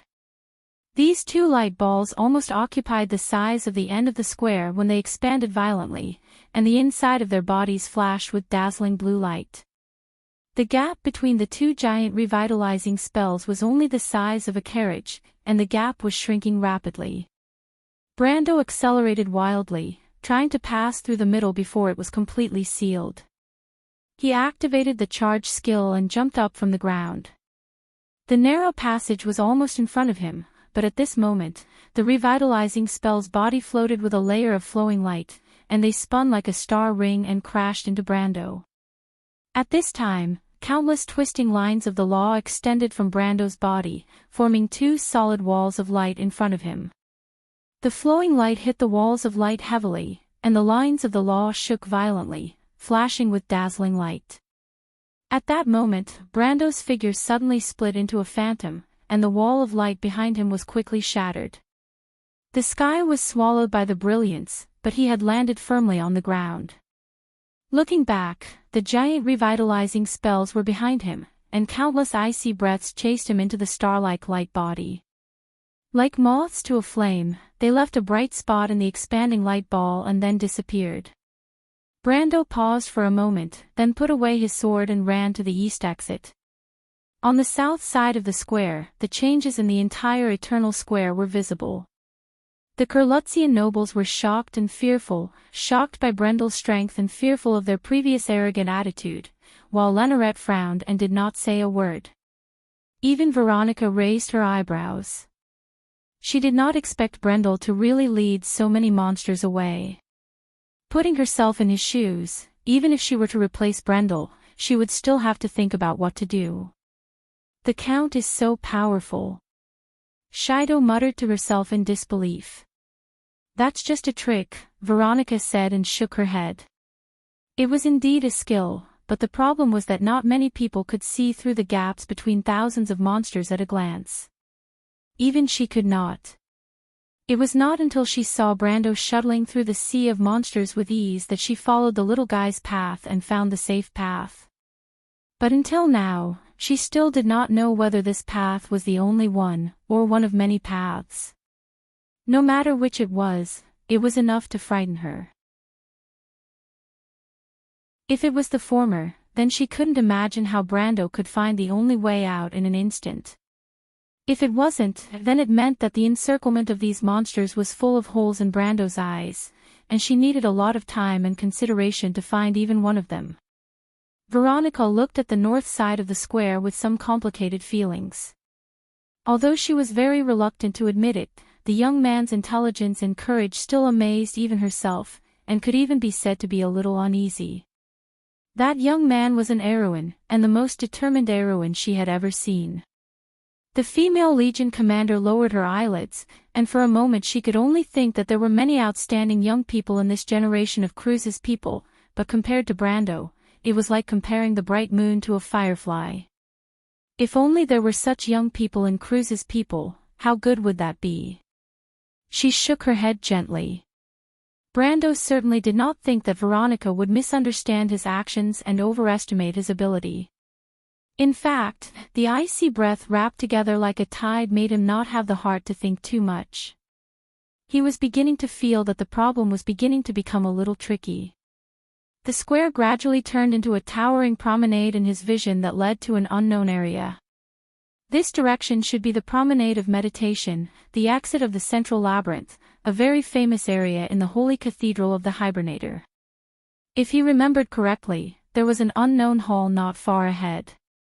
The area of the hall was not much smaller than the eternal square, and the valuable thing was that there were no wandering monsters. It was almost a natural place to move, and Brando planned to turn there. But the problem was that this time he had pulled too many monsters. Before this, it could be said that no one had tried to pull all the icy breath and 2 giant revitalizing spells in the Eternal Hall together. The more monsters there were, the slower it would be to turn, and he didn't want to be surrounded by monsters when he turned back. But after thinking about it, he couldn't find a reasonable way to avoid it. He didn't want to use the elapsed pointer. Although the bet was over and it wasn't considered cheating, it was still painful to burn experience. Especially since he had just activated his elemental activation, it wouldn't be fun if he fell below the realm. But Martha seemed to be on his side this time. Just when he couldn't figure it out, a little light suddenly appeared in the darkness in front of him. Brando's heart skipped a beat. It was naturally impossible for there to be players in this dungeon, and the disciples of the Black Flames had not yet entered the holy cathedral of the Hibernator at this time. Apart from them, the only ones moving in this holy cathedral could be Erec and the members of All for One. But he didn't know who it was, or if it was Erec himself. But no matter who it was enough for Brando. He immediately had an idea. After receiving Erec's order, Devard led the black-robed knight to patrol along the long hall. The hall in this direction was different from the promenade of meditation. The black hall was empty, and there were long arched windows embedded in the walls. When the team passed by these giant arched windows, they looked as small as ants. Inside the arched windows were windows made of thousands of years-old glaciers. Faint blue light penetrated from behind the ice walls and crisscrossed in the hall. Just a few minutes ago, they had turned a corner and seen such a spectacular view. But as to where this place was, and what this hall was called, no one knew. The team moved forward slowly, passing through the light and shadow. The sound of footsteps intertwined into a hollow echo at the other end of the hall. The sound reverberated in the open, enclosed space. After a moment, a black-robed knight suddenly stopped and shouted, "What is that?" Everyone followed his gaze and looked forward. They saw a stream of light suddenly gushing out from the darkness. The stream of light was gradually brightening, like a glowing behemoth waving its tentacles. It appeared from behind the corner in front of them. The tentacles slowly extended forward, and then its body appeared in the vision of Devard and the other knight behind him. Everyone's eyes widened. They saw 2 huge light balls, one in front and one behind, occupying the space of the promenade, and were pressing in this direction. "It's an revitalizing spell." Devard was knowledgeable and recognized the origin of the other party at a glance. But he had never heard of such a big revitalizing spell. He turned his head and saw that the knight beside him was panicking and pulling out his sword. He hurriedly slapped the other party's sword away and shouted at the other party, "What are you doing? Run!" Most revitalizing spells were formed by spells between the 3rd and 9th circle, and revitalizing spells formed by spells above the 9th level were generally called wandering magic. Because they were formed by pure and powerful magic power, any magic would only have a healing effect on wandering magic, except for spells such as Dispel Magic and Spell Disassembly. Revitalizing spells were incorporeal creatures with no physical existence and only energy form. Mortal physical attacks could only cause very limited damage to them. Therefore, although the strength of wandering magic itself was not yet at the level of elemental activation, it was one of the most terrifying existences among the monsters at the peak of gold level. And the two in front of them could no longer be called wandering magic. Even though Devard had only seen revitalizing spells twice in his life, he still recognized them at first glance. These were wandering magic lords formed by spells above the 10th circle, and did not have the slightest bit of fake elemental level strength. Only wizards and mages and hunters of the same level could fight against them. No matter how many swordsmen or black-robed knight of all for one there were, they would only be fodder. Run, let's run separately. There are only two of them, one of us will be able to return to the Grand Duke's side. Devard immediately shouted at the others. The black-robed knight seemed to have woken up from a dream and hurriedly scattered and retreated. But just as Devard's voice fell, countless specks of light appeared in the darkness. "Sir, look over there!" someone exclaimed. In fact, there was no need for the other black-robed knight to remind him. Devard had already seen this scene. Countless icy breaths appeared in the darkness, like a sudden wave of monsters. How is this possible? Devard's first reaction was that they had unintentionally activated some kind of trap. Otherwise, these revitalizing spells in the temple would not have rioted for no reason and come straight for them. Until someone next to him reminded him. Someone. The knight on his left suddenly shouted, "Someone is leading them here." The Highlander Eagle swordsman was slightly startled before he realized the meaning of this sentence. He immediately looked in that direction, but it would have been better if he did not look. What he saw made his nose crooked. "It's you!" Devard immediately roared out with almost no tolerance. The expression on his face was full of resentment as if he had seen an irreconcilable enemy. In the face of such an eagle swordsman, Brando felt a little wronged. He even felt that this was too much of a coincidence. The first time they met, he cut off one of the eagle swordsman's hands. The second time they met, this guy almost died on the battlefield. And this time, it was obvious that something this gentleman did not want to see was going to happen. Brando felt very sorry for this Highlander swordsman, but this did not stop him from saying, "Mr. Devard, has your hand grown back? Count Tonagel, you deserve to die." Brando could feel the anger on Devard's gloomy face. If this anger could be materialized, then he would have been riddled with holes by now. But unfortunately, the eagle swordsman was far from practicing the skill of killing people from thousands of miles away. So Brando could still be alive for a while. Of course, we can't doubt Mr. Devard's courage. If he could, he would definitely pull out his sword and cut Brando into 8 pieces. Or at least, he would die together with Brando to avenge his previous humiliation. But now, Devard felt as if his legs had grown roots and weighed more than 1,000 pounds. Not to mention rushing up to kill Brando, it was difficult to even take a step forward. Because Brando was leading the two giant wandering magic lords behind him, and the tide-like icy breath of the revitalizing spell was coming straight at them. As long as one's intelligence was still intact, they would understand what this Count Tonagel was planning. After all, it was not a great plan to divert the trouble away. But the problem was, Devard found that there was only one way to deal with this despicable plan. Despicable bastard.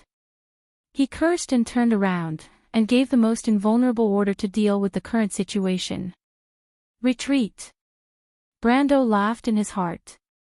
Just as Devard had realized, he had already planned this. What both sides had to do now was to have a hearty race. They didn't need to run fast, they just needed to be faster than the others. But it was not so easy for Devard to be one step ahead of him. He snapped his fingers and used his index finger to draw in the air.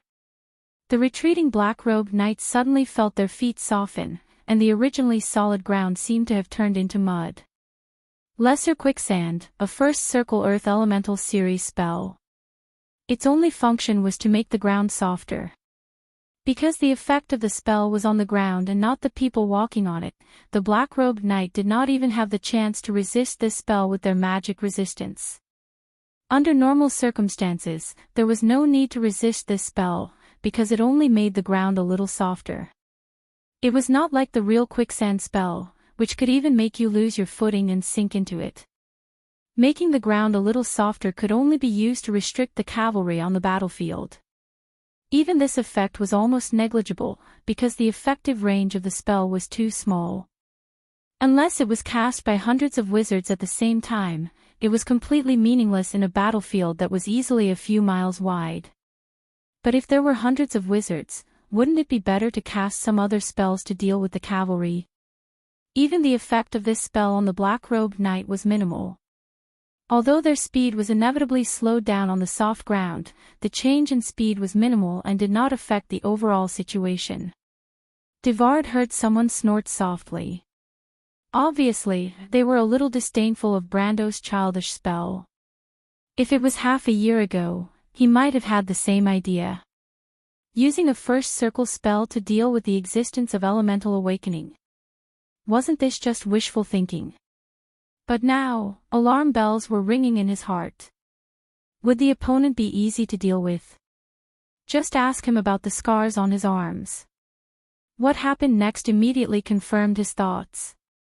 Airflow entanglement, wind of disorder, secondary rust, ice feet, flame chains, accelerated exhaustion, and slight increase of gravity. One circle spell after another fell on everyone's heads. The effect of each spell was minimal, but the advantage was that it did not require casting time. Brando was almost running while throwing these low-level spells at the black-robed knight. He did not need to successfully break through the black-robed knight's magic resistance every time, but as long as it worked once, these high-grade believers of all for one would slowly and uncontrollably slow down. On normal days, this kind of slowing down was almost meaningless because the duration was short, and it was equally time-consuming and laborious. But at this moment, for all the black-robed knight, it was a death sentence.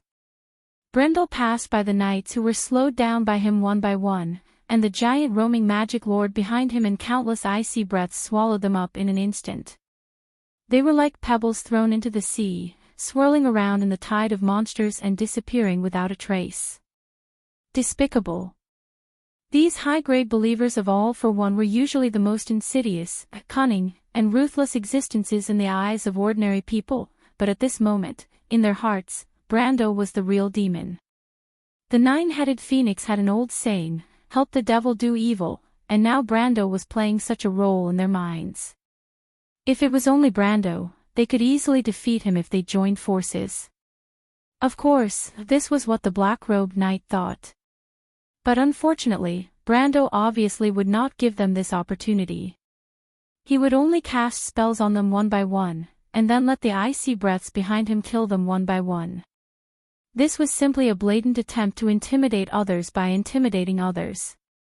Of course, there were also a few black-robed knights who could not bear the humiliation. They drew their swords and turned back, wanting to rush up and perish together with Brando.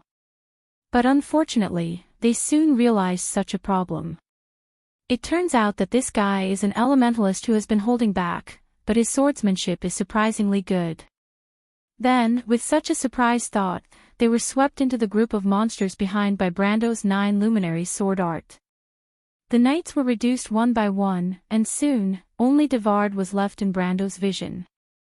And this eagle swordsman was indeed a Rex confidant. Brando felt that he might have some kind of magic equipment like the Talisman of Meditation or the Brooch of Secondary Spell Resistance. When the first and second circle spells hit him, they disappeared without a trace. He tried to release a third circle fire arrow, and as expected, he staggered and left a charred mark on his back. It was indeed the Talisman of Meditation. The Brooch of Secondary Spell Resistance could resist spells below the fourth circle, but Brando still shook his head.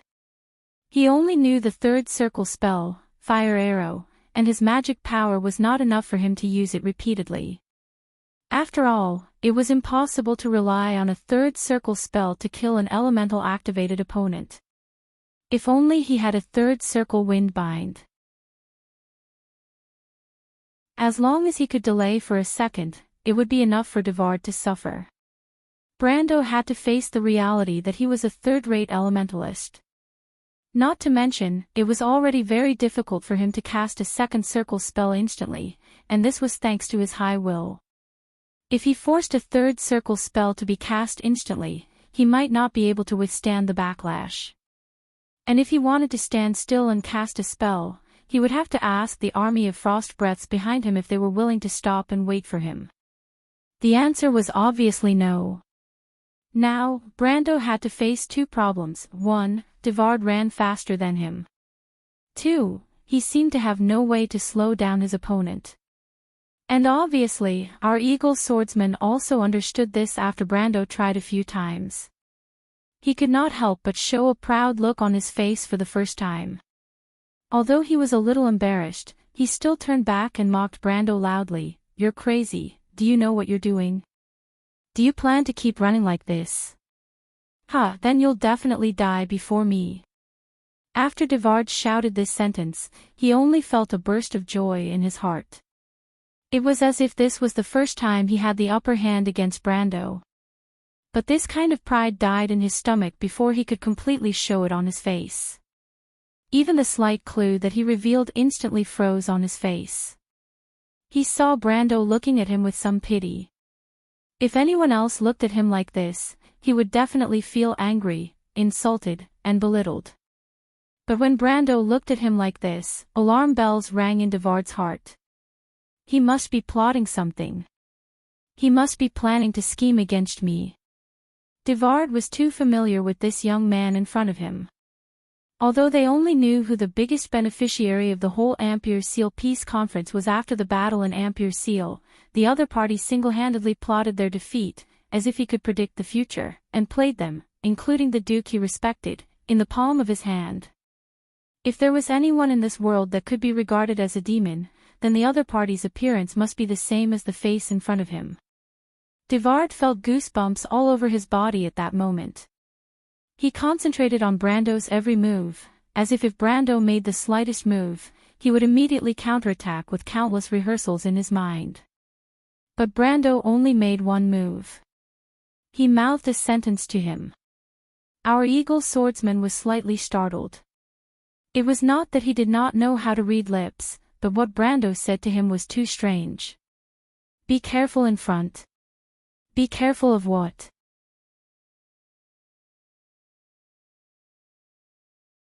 Chapter 8:14.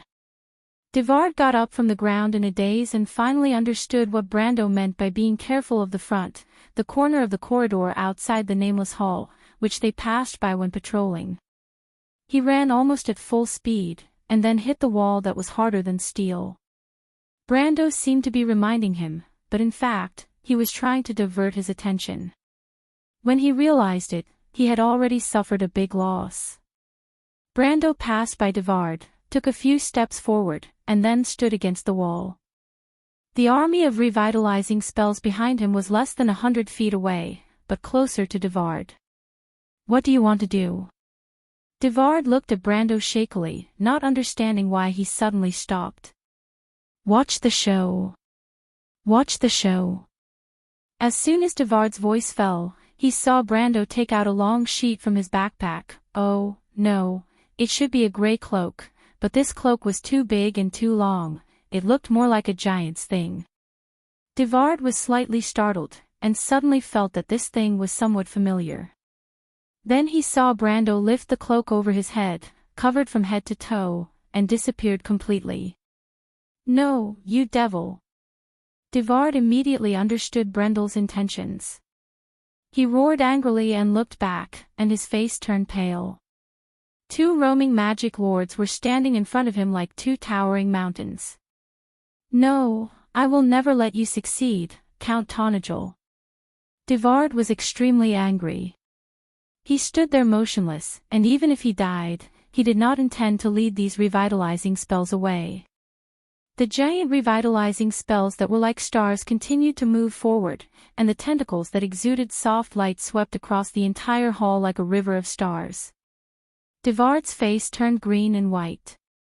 He was indifferent at first, but when the tentacles swept over his head with a buzzing sound, his face changed. Save me, or I will die with you. He gritted his teeth and shouted in the direction of Brando. Unfortunately, Brando seemed to have really disappeared, and there was no response from that direction. "You will regret this." Devard finally panicked. He knew that he was just bluffing, but he didn't expect the other party to be so indifferent. He was covered in cold sweat, and at the last moment, he shouted, "Count Tonagel, I know you want me to lead these monsters to Ducarec, but don't even think about it. This time, I will never give in to you." Brando was hiding under King Buni's concealment cloak. When he heard Devard's words, he couldn't help but be amused, thinking that this guy's imagination was really rich. He really didn't think about it at all. After all, these revitalizing spells were surging energy bodies. If by any chance, even if there was only a 1 in 10,000 chance that the precious thing in Eric's hand would explode, then it would be really fun. But if Devard was really stubborn and did not move, it would not be good. He had the cloak of the Buni King, so he was not afraid of being dragged to his death. But if these revitalizing spells lost their target and happened to hit Veronica and her party who were still passing through the Eternal Extinction Square, it would be troublesome. He thought about it for a while and finally asked, "What are your conditions?" But he used a little trick. He used a second circle air spell, sound dispersion, so that the other party could not identify the source of the sound.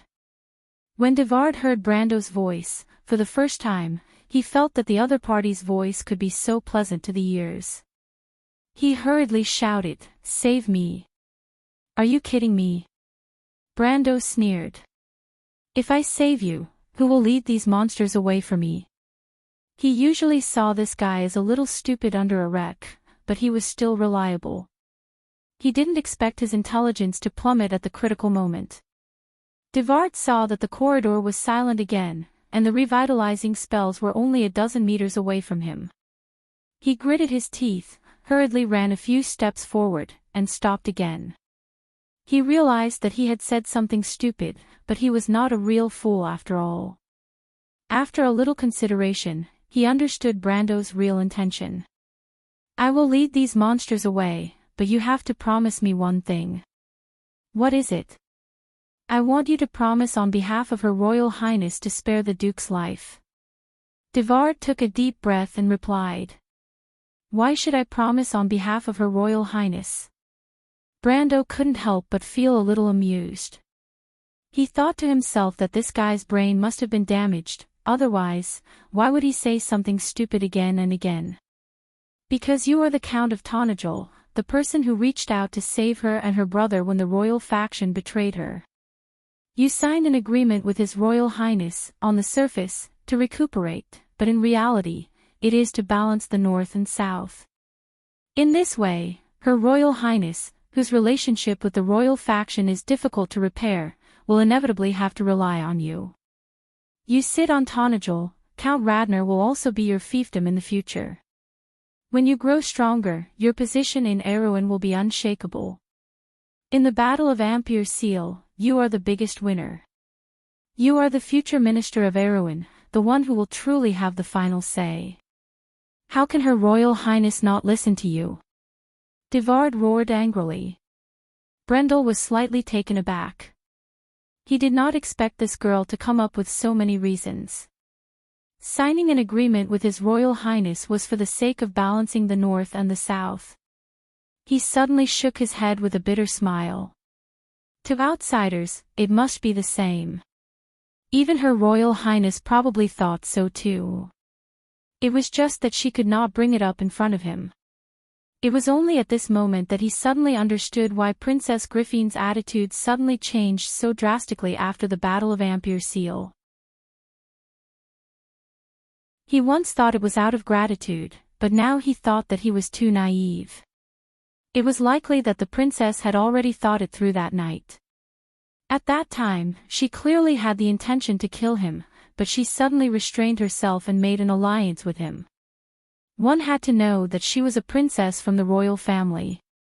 This kind of obvious change in attitude, perhaps only a guy like him who had no knowledge of politics and people's hearts would take it for granted. Keeping the eldest son of the king as an enemy was to prevent Her Royal Highness and the royal faction from burning the bridge after crossing the river. Then, together with the Highland Knight and Duke Vero, they would eliminate Count Randner, a loser who stood on the wrong side at the crucial moment. Even Brando himself believed that Randner would definitely be his territory in the future. Otherwise, why would Her Royal Highness give him the title of Count when Tonajol was not even a count's territory? When he became Count Randner, in the eyes of outsiders, whether he admitted it or not, he would be Arwen's minister in the future. Brando could almost imagine his future path. Marrying Her Royal Highness and becoming Arwen's regent. What Erec did not do today, in his opinion, was already within reach. What was even more dangerous was that a change of dynasty was not impossible, as long as something happened to the little prince. Brando suddenly broke out in a cold sweat. If even he could think of it, what would Her Royal Highness think? She would absolutely not tolerate any threat to her brother. He suddenly realized that Princess Griffine made Heureuse his student and accompanied him on this trip. This was a deliberate arrangement in itself. Because he could not be considered to be fully fledged, it was impossible for him to make a move against Heureuse at this time, and to let him take the title of Heureuse teacher was also to make him hesitate. Arwen and Cruz placed great importance on righteousness and honor, and the change of dynasty was often based on those illusory promises and legends. Just like the decline of House Cypher, it was only because they had lost the favor of the Lionheart sword. And House Yenbao could use the shattering of the Sword Throne as a reason to ask Her Royal Highness Princess Griffine and her brother to abdicate. Duke Erec had been in business for several generations, and in terms of strength, it could be said that he had long surpassed the royal family, but he still dared not act rashly and covet the throne. He also needed a reasonable reason to intervene in the change of the king, for example, a political marriage. The same was true for the nobles in the north. No matter how powerful they were, they still had to rely on House Cypher, which had fallen 1,000 years ago, because this was the tradition and the rule that everyone had to follow. And Arwen would absolutely not tolerate a kingslayer, master killer, or a person who plotted to kill his own student to ascend the throne, because these were even more dishonorable. Her Royal Highness really put a lot of thought into this.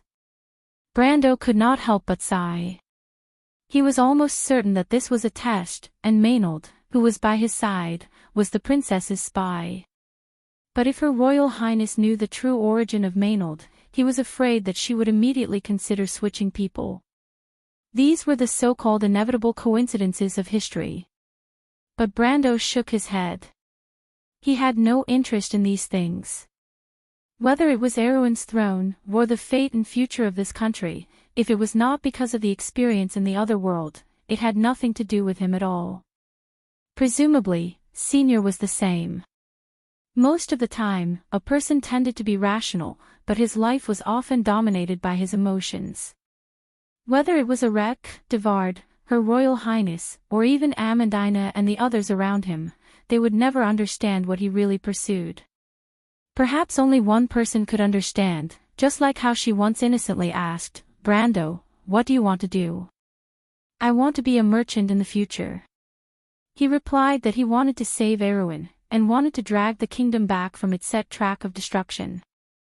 Everyone could think that this was just an excuse, and their lord must have a more ambitious goal. But it was actually that simple. "You want to be a merchant, I want to be a savior." It was as simple as a child saying that he wanted to be a general in the future, or a king. Because he wanted it, so he did it, there was no other reason. Brando chuckled and shook his head. When he took Devard's words as a joke, the latter was in torment. Although it was just a moment, the army of revitalizing spell was already close at hand. Devard simply didn't know what he said wrong. Why did that damn schemer, devil, and swindler suddenly stop talking? Even if he wanted him to live or die, at least give him a definite answer. The current situation really made him unable to advance or retreat. If it wasn't for the fact that he had a request, Devard would have cursed at him immediately.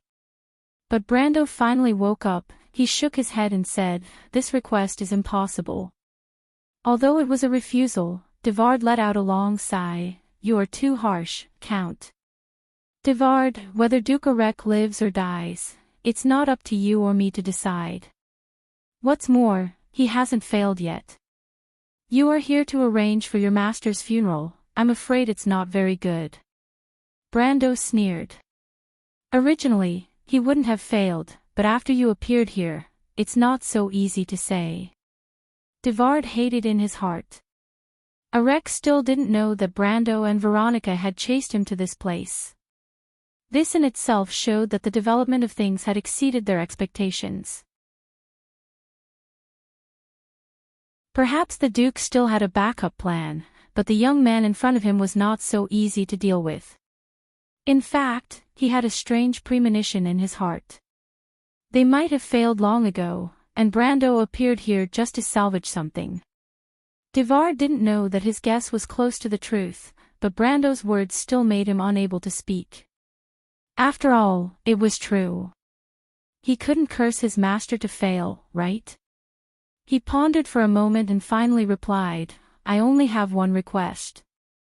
When he said this, Devard had already rushed forward and distanced himself from the revitalizing spell behind him. Say it. Brando replied. The giant obsidian door was humming in a low voice. Ko Hua retracted her hand from the door. Streams of light flowed in the texture of the door, and all the streams of light gathered in the central groove, forming a bright nebula. It's done. Ekis' eldest daughter replied coldly. Behind her, the eyes of the members of All for One flashed with excitement. Only Aurec's expression remained unchanged. His face was gloomy, as if the whole plan had come to an end, but it had nothing to do with him. I have opened this door for you as promised, but you don't seem happy, human. Ko Hua was keenly aware of this, and she asked absent-mindedly. Humans and civilization are one step closer to their destruction. What's there to be happy about? Aurec replied faintly. Ha! Ekis' eldest daughter showed interest for the first time.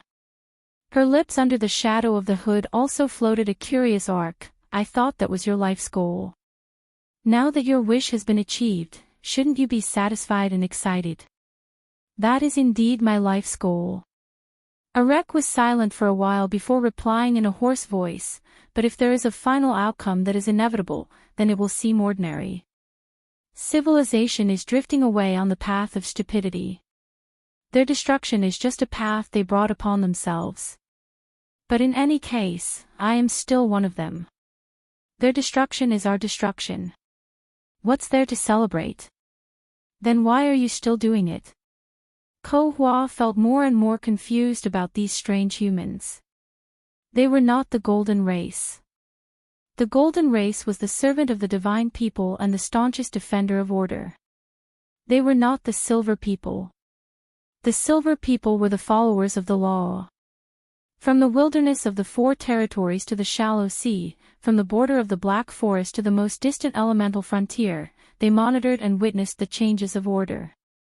They had never heard of a traitor among the Golden Race or the Silver People. But these people in front of her were the last generation of the Black Iron People. It was Ko Hua's first time dealing with these humans, but she felt a strange feeling from them. She seemed to have realized something, but immediately shook her head and threw this strange premonition to the back of her mind. After a roar, the giant obsidian door gradually retreated to both sides, revealing a dark corridor behind. The soft light from the magic gemstones held high in the hands of the members of All for One poured in through the open gap, illuminating the corridor that had been covered in dust for thousands, or even tens of thousands of years. Spiral Hall, there were even people who let out a low cry. Miss Ko Hua, you are not human and can't understand human emotions. Most of the time, humans claim to be rational, but their lives are often driven by emotions, making them do things that are very impulsive and incomprehensible in the eyes of others. Aurec did not seem to care about what was happening in front of him. He showed a rare interest and chatted with the noble lady. Are you the same? Ko Hua narrowed her eyes and stared at the old man, who seemed to have completely withered on the surface, but she could feel the will supported by a strong majesty in the other's stooped body. Although this majesty seemed a little ridiculous to her, for others, it was inviolable. I am also human, I am not excluded. Erech replied. Let order return to truth. Don't you agree that this is a great purpose? Ko Hua asked again. This is indeed a great purpose, far beyond those flies about power and interests. I have seen too much stupidity, so I finally chose this path. In order to ensure that I am correct, I have even read a lot of literature and information.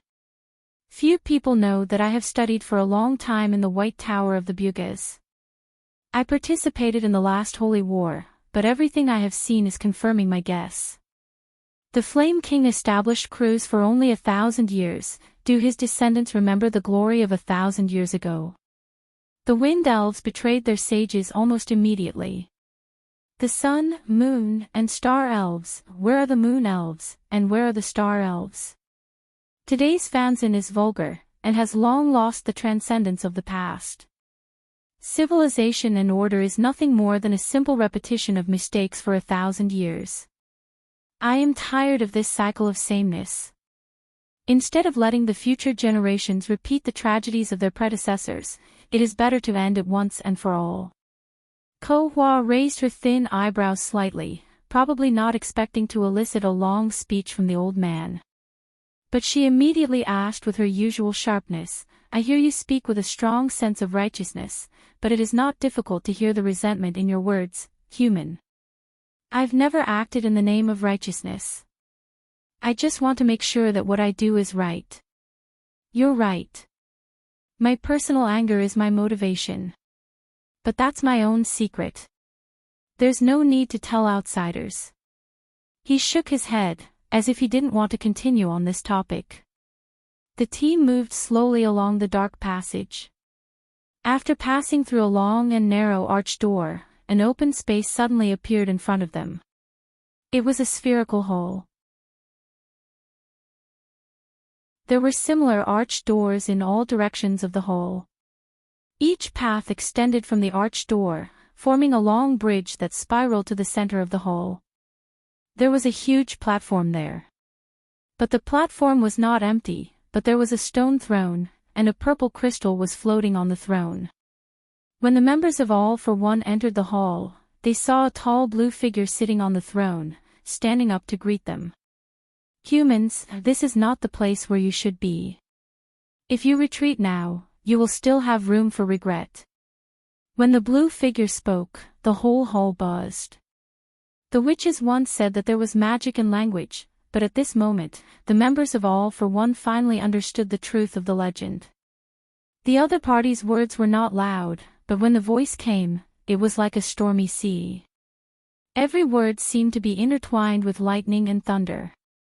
It was obviously just a short warning, but everyone, including Erech, felt as if they had fallen into an endless storm. They were trudging through the biting cold wind, and in front of them seemed to be looming the peak of the mountain where the storm stopped. In all directions, there were endless glaciers, and in the blink of an eye, they would be completely buried under this 10,000-year-old ice. In just a short sentence, everyone understood the identity of the tall figure in front of them. Milos, the god of frost giants. Even Ko Hua bowed and greeted with a clear voice, Lord Melandal, long time no see. The voice sighed, Little Ko Hua, I thought you had stayed away from the war. It seems that things still don't go as you wish. As soon as the voice fell, the illusion in front of Erech and others finally disappeared. P.S. There is one more chapter later. Today's update is almost 11,000 words. Everyone, please give me your strength, support, and monthly votes. Work hard this month and strive for full attendance.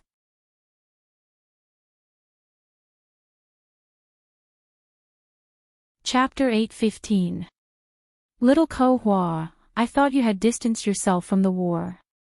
It seems that things still don't go as you wish. The voice sighed. I can't help it, Lord Melandal. The blue figure nodded and stopped talking to Ko Hua. Instead, he turned to Erek and the others and said, I know why you are here, but you may not know the truth behind what you are doing. You are the Black Iron people, and according to my agreement with the crystal, I will not make things difficult for you. The awakening god is under this throne. You can choose the future of this world for yourself. After that, he took one last look at Ko Hua, and his figure gradually faded and disappeared. Only Erek and the others were left in the hall. I didn't expect that agreement to be true, Erek said in a low voice. The crystal dragon made an agreement with the gods that the generation of Black Iron could decide their own destiny. The gods stayed away from Wonde and no longer interfered with everything on this land. The so-called Azure Knight breaking the sky was just an opportunity at the beginning of this history. I'm very curious about what happened before and after the Battle of Ebabel. He looked at Ko Hua, but the eldest daughter of Ekis kept her mouth shut this time and did not answer. That must be a big secret, Erek thought. But this secret was destined to be buried under the dust, because once Milos woke up, that dark soul would take advantage of the situation and enter. The giant god Milos would no longer be the guardian of order, but a true dark giant. Under its power, Erwin would usher in true dusk. At that time, the so-called secret would be worthless, because the dead did not need secrets. He looked at the others and said, let's do it. Open the portal to the Sulphur River near the throne. The eyes of the members of All for One flashed with excitement as they walked along the spiral bridge to the central platform. Erek watched this scene quietly, then turned to Ko Hua and said, once that soul obtains Milo's body, according to the agreement, you will be free. This is also the agreement between you and Lord Ekis. We have no intention of offending you. Ko Hua nodded, as if he didn't mind such a small offense. She looked in a certain direction in the hall and replied softly, it seems that your guest has arrived, human. Erek was slightly startled, and then he looked up in that direction. A moment later, a group of people appeared in that direction. It was Veronica and her group. And at the same time that Erek discovered the other party, Veronica apparently also discovered the existence of All for One, Erek. It was Veronica's voice. I didn't expect you to fall so low. You're a descendant of the nobles, but now you're standing side by side with the enemy of civilization. Your actions have shamed your ancestors. From this moment onwards, the banner of the Sprinting Wolf clan will no longer flutter. A clan will fall apart because of his unfilial descendants. And that is what you are doing right now. Erek raised his eyebrows. He didn't expect Veronica to arrive so quickly. But he didn't panic at all. Instead, he replied disdainfully, cliché, Veronica. Being in a high position has made you used to these high-sounding rhetoric. But they mean nothing to me. Family and glory, you can go and say that to those refugees struggling in hunger and cold. The so-called glory is not as meaningful as a copper coin to them. It's the same for me, because I don't care about such things at all. Mortals are always burdened by false reputation, so they repeatedly make those low-level mistakes. Veronica, tell me, what are family and glory? He snorted coldly, ignoring Veronica's words. Simply unreasonable, Veronica muttered. This guy is simply crazy.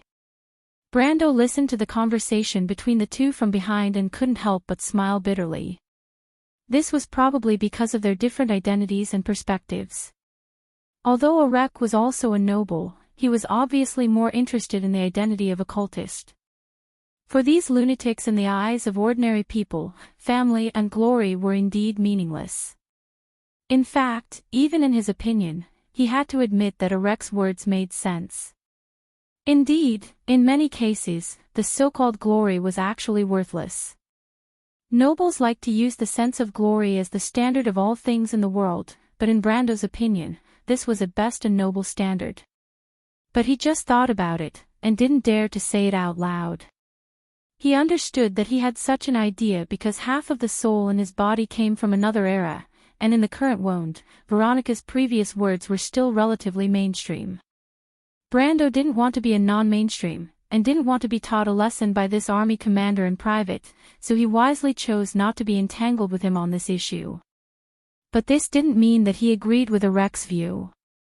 Enrich, the Black Iron generation can control their own destiny, but it doesn't mean that you can control the destiny of others.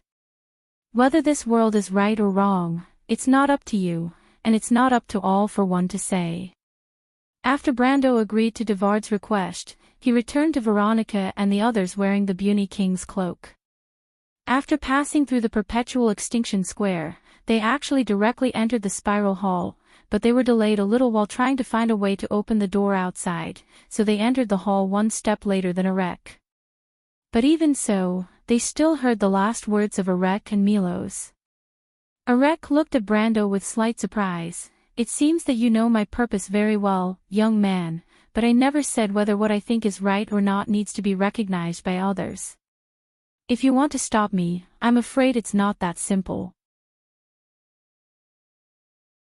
Brando had already seen the members of All for One who were drawing the magic circle in the center of the hall at a glance.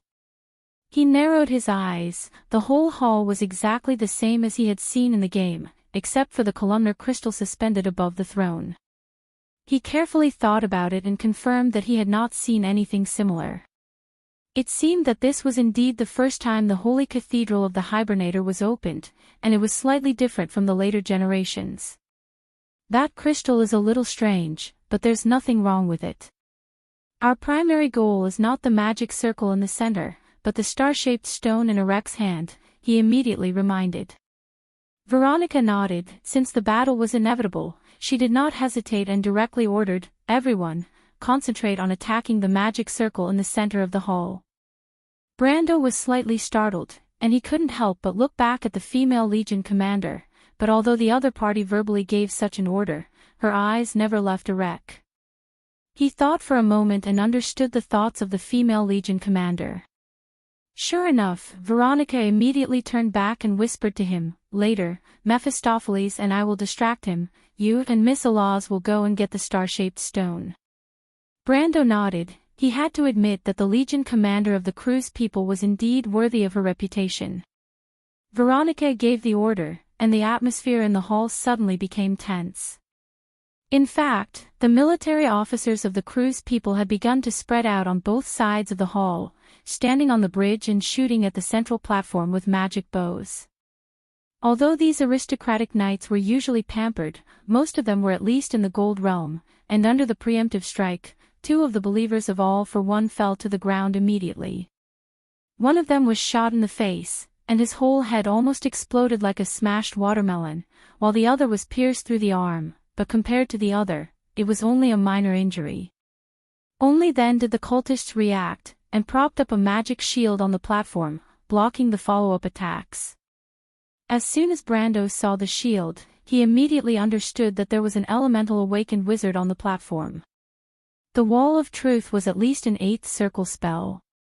The effect of the spell was to forcibly separate the inside and outside of the wall into 2 different worlds, completely immune to all physical attacks.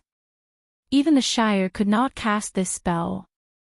The witches who came here with him tried to cast a spell to dispel the spell, and without exception, all of them failed. Since Brando could recognize it, it was naturally not difficult for Veronica and Mephistopheles. In their opinion, Enrich was indeed well prepared. In a battle involving an elemental awakened, the combat power of those below the gold peak was almost meaningless. Of course, Brando was an exception. Before the elemental awakening, he had fought with elemental awakened enemies more than once. Of course, that was also thanks to the Planeswalker system. Veronica and Mephistopheles drew their swords at the same time, and floated up at the same time. The green and gray lines of law reflected each other. At this time, Brando found that the 2 were very compatible. One was a gray sword saint, the other a green sword saint. There was no grudge at all when they worked together, as if they had been partners for many years. Sometimes, old rivals could also be the best partners, because they knew each other too well. In his previous life, some people were keen on gossip about Veronica and Mephistopheles. Brando used to scoff at it, but today he had to believe the truth that the existence of any hot topic in the Amber Sword was inevitable. As soon as Veronica and Mephistopheles joined the battle, the believers of All for One in the center of the platform suddenly became in danger. What a joke! In Brando's view, the elemental awakened wizard hidden in the crowd was at most at the level of elemental awakening, and Veronica herself was at the peak of the law. Greysword Saint Mephistopheles was even more amazing. He could almost be said to be the first existence to step into the extreme planes in the last 50 years of the Cruz Empire. The previous one was Her Majesty the Empress of Cruz, but that was also because of a special opportunity, and before that, there were only the real old monsters left. Because when Veronica attacked, the wizard could still barely hold on, but when Mephistopheles attacked, the magic shield suddenly fell apart, and all the believers on the platform were slapped out of thin air, and one after another, they staggered. Seeing the battle like this, Erek couldn't help but say, Mephistopheles. He almost squeezed the name out from between his teeth. Although he had heard that Mephistopheles was hanging out with the young man, he didn't expect him to really pull down his face to help Cruz, which was somewhat beyond his expectations. But fortunately, he was not unprepared. He saw Erek point forward with his cane, and 5 of the black-robed knight behind him rose into the air. Flying without the help of spells was the most obvious sign of elemental awakening, but Erek actually had close to double digits of elemental awakening by his side, which made Brando wonder if the other party's position in All for One was too high, or the strength of All for One was too strong. However, those elemental awakened existences were only at the level of elemental awakening, and together, they could barely suppress Veronica, but it was still impossible to challenge the current Ash Sword Saint. Erek obviously understood this, and he had to take a step back and look at Ko Hua beside him. Miss Ko Hua, I can only ask for your help. Ko Hua didn't say a word, but just nodded indifferently. But when she turned her head, there was a flash of light in the depths of her eyes that even Erek couldn't detect. Brando saw another person fly up from the group of All for One in less than a moment, and was sighing in his heart that Erek had a lot of talents under him, but suddenly he realized that something was wrong. Looking up and taking a closer look, the conspicuous white hair and red eyes of Ekis' eldest daughter were simply too eye-catching. Brando felt that something was wrong. Wasn't this the slightly dim Ko Hua? He was simply too familiar with her, the ice beauty of the holy cathedral of the Hibernator. Which player wouldn't know her? Not to mention that she was under the control of Dark Soul. I didn't expect Erek to actually wake her up. Brando knew Ko Hua's strength. Although it was far inferior to his cheap teacher, Ko Hua was an ancient twilight species and Ekis' daughter. It could be said that her bloodline was pure, and not something that the two losers, Main and Mare, could compare to. And as a boss, she had many special skills. If she was caught off guard, Veronica and Mephisto might really suffer a big loss. Thinking of this, he hurriedly reminded, "Be careful, teacher, Sir Legion Commander, that's Ko Hua." As soon as Brando spoke, he attracted Ko Hua's attention. Not many people knew her now, except for Erek, and that was because the other party had seen her original body. But she didn't expect that someone on the enemy's side would recognize her in her human form at a glance. Although she was flying in the direction of Mephisto, she actually had other plans in mind. Now that her identity was called out, she was very angry. The eldest daughter of Ekis hated in her heart and immediately looked in the direction of Brando. But what she didn't expect was that Brando seemed to know her character very well. He pulled the little female dragon over first, then lifted the concealing cloak and covered the two of them tightly. Concealing cloak. Ko Hua saw Brando's last move, and then the two of them completely disappeared. Ordinary invisibility spells couldn't escape her perception, but now she seemed to have completely lost Brando's breath. She was experienced and knowledgeable, so naturally she guessed what the other party had used. But unfortunately, guessing was just guessing, it didn't mean that she had a way to break it. Buni was a god in her time who was on the same level as Milos, and was on the same level as her mother. The effect of his cloak was not something she could see through. The girl secretly gritted her teeth and secretly remembered Brando's appearance in her heart. Then she turned around and continued to fly towards Mephisto. Seeing that she turned and left, Brando, who was hiding under the cloak, was really relieved. What a joke, being targeted by a demigod-like existence was not a fun thing. Of course, Brando didn't know that he had been targeted, and thought that he had escaped. While he was relieved, he noticed that Alaz next to him had a look of disdain on her face. "You dare to do it, but you don't dare to admit it," the little female dragon commented incisively. "That was a little arrogant." Brando stared at the little female dragon. "It seems that you still owe me a promise. Believe it or not, I want you to turn into a dragon and fly me over. Anyway, I'm going to trouble a wreck." "You dare?" The little female dragon was shocked. Although there were often legends of the Dragon Knight in history, in fact, no dragon was really willing to be someone else's mount. Just like the Dragon Queen Angelica, her mount was just a pure-blooded flying dragon. If Brando really made her his mount, then she would have no face to return to the Dragon Clan in the future.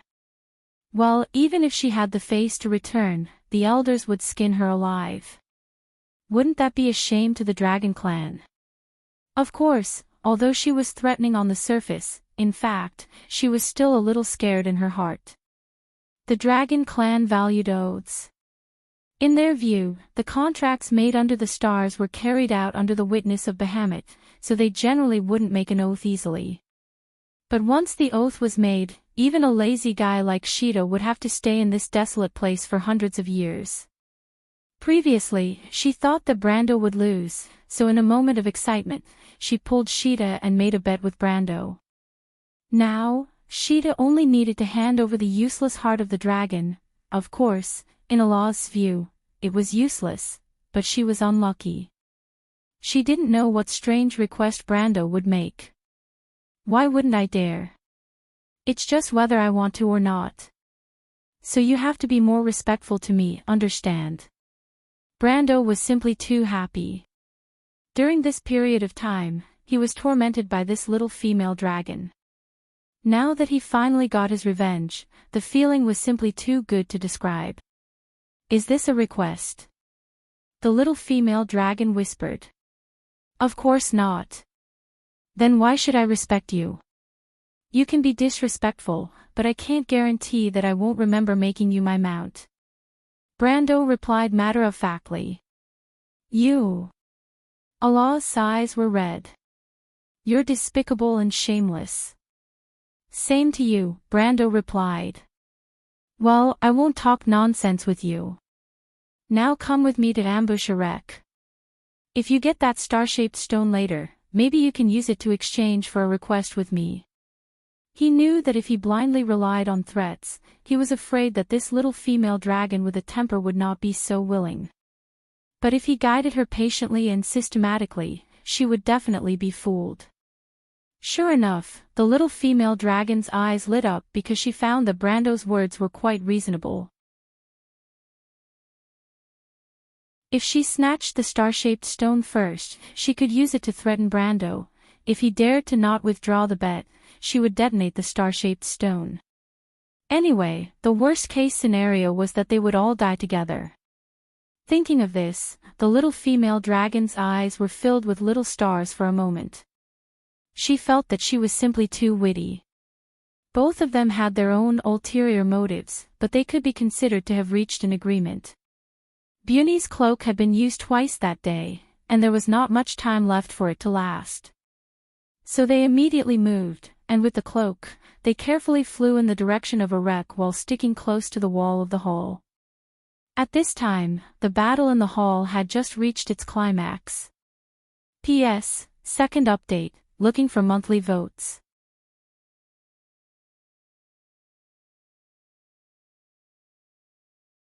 Chapter 8:16. At the beginning of the battle, the black-robed knight beside Erech had spread out and occupied the two long bridges on the left and right. Therefore, if Brando wanted to sneak up on him, he would have to cross one of the lines of defense. Fortunately, this was no trouble for Brando, who had the concealing cloak. He directly flew over the crowd with the cloak. This kind of sneaky action was exciting for the little female dragon. She asked with great interest, "I didn't know this stupid cloak was so fun before, otherwise I would have asked William for it." "Brando, can you lend it to me for 2 days?" "Not good." Brendel always politely declined this kind of business that could not be returned from. Stingy. Her reasonable request was rejected. Of course, in Allah's view, it was very reasonable. She immediately showed her ferocious side, showing her little white fangs. She glanced at Brando and found that he was still holding her wrist. The little female dragon did not think and directly bit him hard. "Hiss!" Brando gasped in pain. Even if his skin was as hard as steel, those were dragon teeth. And why was this guy like a dog? Wasn't she a dragon? He turned around in annoyance, but did not expect Alaz to lie on his back and bite his neck. Brando's veins were popping out. He backhanded Alaz's wrist and pulled her over. Just as he was about to scold her, he found that Alaz was staring at him with her golden eyes. Her little mouth was pursed, and she looked like she was about to cry. Brando was stunned, and then suddenly felt a headache. Only then did he remember that although Alaz was usually like a little demon, she was still just a little girl. According to the age of dragons, she was at most equivalent to a human girl of 12 or 13 years old. Brando was suddenly sweating. He just grabbed her arm a little too hard in a moment of excitement. He did not expect to make the little girl cry. After all, this was a battlefield. He hurriedly stared at the little female dragon, and thought to himself, "Please don't cry. Although the Beauty King's cloak can cover it, it's not awesome enough to watch a movie in it. You're hurting me." Alaz retracted her arm and said softly. Even in his deepest nightmares, Brando had never imagined this side of the little female dragon. He thought for a moment and realized that he did not seem to have the talent to coax girls. If it was someone like Freya, he could still reason with her, but in the face of an unreasonable little girl like Alaz, he was helpless. He was stunned for almost a second before he said, "I'm sorry. No one has ever been so mean to me since I was young." Alaz looked at him with red eyes. Damn, Brando finally understood. She was definitely acting coquettishly. This was the little girl's trump card. But what could he do? They had already crossed the last long bridge and were less than 20 meters away from Erech. Erech was surrounded by a row of black-robed night guards on both sides. Normally, he should be thinking about how to catch the old guy off guard instead of coaxing the little girl here. This was really the most dangerous situation in history, Brando thought. He could bet that if he did not settle Alaz, the little female dragon would definitely make a scene later. Forget about attacking Erech later, it would be amazing if she did not become immortal. Brando looked at Alaz. Of course, he knew what the little female dragon wanted. He just had to look at where her red eyes were looking. Anyway, it was nothing more than the Beauty King's cloak in his hand. Brando gritted his teeth, but still said softly, "Okay, don't cry. I'll lend you the cloak later, okay?" "What do you mean okay?" Alaz's face was still wet, but she wrinkled her nose in disdain. "You don't even know how to coax a girl. Can't you be gentler? So perfunctory. Let's do it again." He looked at Erech's direction and almost lost his temper. "You better be content with what you have, or I'll have to die with you."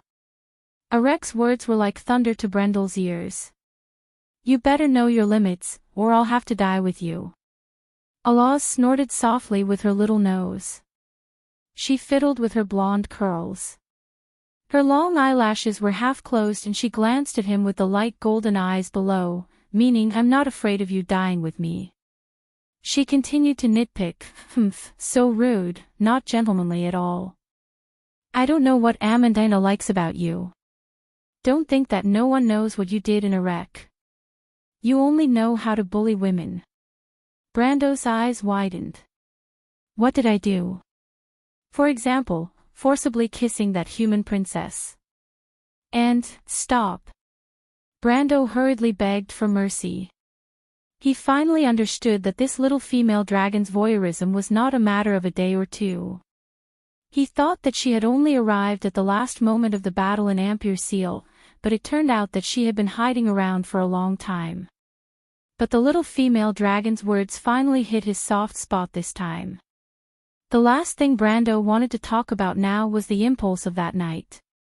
Even now, sometimes the princess looked at him with a gloomy look. One could imagine how impactful his actions were at that time. In fact, now that he thought about it, sometimes he wanted to find a hole to hide in. He hurriedly begged for mercy. Stop, I was wrong, I'm sorry, okay? It seems that you care a lot about this matter. Alaz finally smiled through her tears. She promised, don't worry, as long as you lend me the cloak, I'll return it to you in 2 days. And later, I'll help you beat up that Iraq. She also stood on tiptoe and patted Brando's shoulder symbolically. Brando directly ignored the first half of the little female dragon's sentence. The last time she borrowed Scarlet's azure lance to play, the Bugis sent out William, Logar, and Ajani, the 3 wizard leaders, as well as Tolman, the former wizard leader, to get the azure lance back. In between, countless humiliating treaties mixed with blood and tears were signed. Lending something to a dragon, this was something that only a naive girl like Scarlet would think of, and because of this, she was blamed by the Bugis for a long time. But as for beating up Iraq, Brando thought to himself that Iraq had nothing to do with him. The Battle of Ampere Seal was already considered the end of their feud, and now, at best, it was just beating a dog in the water. The real victim this time was actually Cruz's people, and he was just doing his job. Since the victim did not ask for it, why did he have to be the bad guy and beat up Iraq? Brando could only say that he could not understand the little female dragon's thinking logic. But the little female dragon's next sentence immediately messed him up. I know you like that mixed-blood princess, right? That damn old man dared to steal your bride, even I can't stand it, so beating him up is only right. Alaz licked her lips, her sharp little tongue licking her lips until they glistened, her eyes were also shining, and the violent elements in them were obvious. Brendel almost spat out a mouthful of blood. What the hell is this? He hurriedly stopped the little female dragon from continuing, otherwise, who knew what she would bring up. Besides, they had been delayed long enough, and any further delay would affect the situation. In fact, he had already seen Veronica looking around in mid-air in the hall. Needless to say, she was obviously looking for him and Alaz, and wanted to see why they had not appeared yet. Brando raised a finger and motioned for Alaz to keep quiet. At this time, the 2 of them had already flown over Iraq's head. The black-robed knight around the Duke was very tight, and he looked left and right, and it seemed that he could only attack from behind. But behind Iraq stood a figure in a black robe, neither dressed like a knight, nor like a cultist priest. Brando was a little unsure of the person's depth for a while, but Iraq dared to let this person protect his back. Obviously he trusted his ability very much, and thought that he at least had the strength of elemental activation. Can you see through that guy's depth? Brando looked for a long time and had no clue, but the Beauty King's cloak only lasted for the last 10 seconds, and he had to turn back to seek the little female dragon's ability. Weird. I smell our scent on that guy, Alaz said, and sniffed deliberately, then frowned. Us? You mean that's a dragon? Brando was startled, and was glad that he had not acted rashly. What? I didn't say that, the little female dragon rolled her eyes at him. I said that he has our scent on him, but I'm not familiar with this smell, at least I haven't smelled it before. As long as it's a dragon that lives and won't, there's no dragon that I don't know. If he really is a dragon, then he must be from other continents. She thought for a moment, then wrinkled her nose and added with some disdain, of course, in fact, it's not only dragons that have the blood of the dragon race flowing in them, we also have some inferior distant relatives, and may also be those things. In short, you need to confirm it yourself. You might as well not say it. Brando saw Laws showing her sharp teeth again, and hurriedly stopped her. Don't. You want to bite for a while. I want you to bite as much as you want, but not now. Later, I'll deal with a wreck, you help me deal with the strange guy behind. No, what if it's a dragon? I don't want to fight my own people. Alaz shook her head like a rattledrum. Well, then you go deal with a wreck, and I'll help you deal with that strange guy. Brando thought for a moment, and felt that this was more feasible. Although the little female dragon was not very reliable, she was still much stronger than him, and after all, she was still a dragon. But no matter how he looked at Alaz, she looked like she had succeeded in her conspiracy, and he did not know what this girl was scheming about. The last 3 seconds of the cloak's duration. Brando did not dare to stay any longer, and immediately pulled the little female dragon to land between Erek and the strange man in the black robe. At this time, the power of King Buni's cloak was demonstrated. Under normal circumstances, no invisibility spell could completely conceal a person's breath. A low-level invisibility spell could conceal visible light, but could not conceal sound and smell. A slightly more advanced invisibility spell could conceal smell, but the invisibility spell needed to reach the 10th circle of the aura of atmosphere. But no matter what kind of invisibility spell it was impossible to make you invisible face to face in front of an elemental activated opponent, because once you entered the field of elemental activation, the lines of law would naturally surround your body, and in any case, your existence itself would affect the laws, which could not be concealed. But Brando held up the concealing cloak, and was only 3 feet away from the strange man in the black robe in front of him, and almost the same distance from Erek behind him, so the two of them did not notice at all. Brando made a gesture, and he and the little female dragon immediately stood back to back. The cloak was almost at the last second, and Brando also glanced at the appearance of the strange man in the black robe in front of him. Unfortunately, the other party's face was completely hidden under the hood, and it was impossible to see clearly.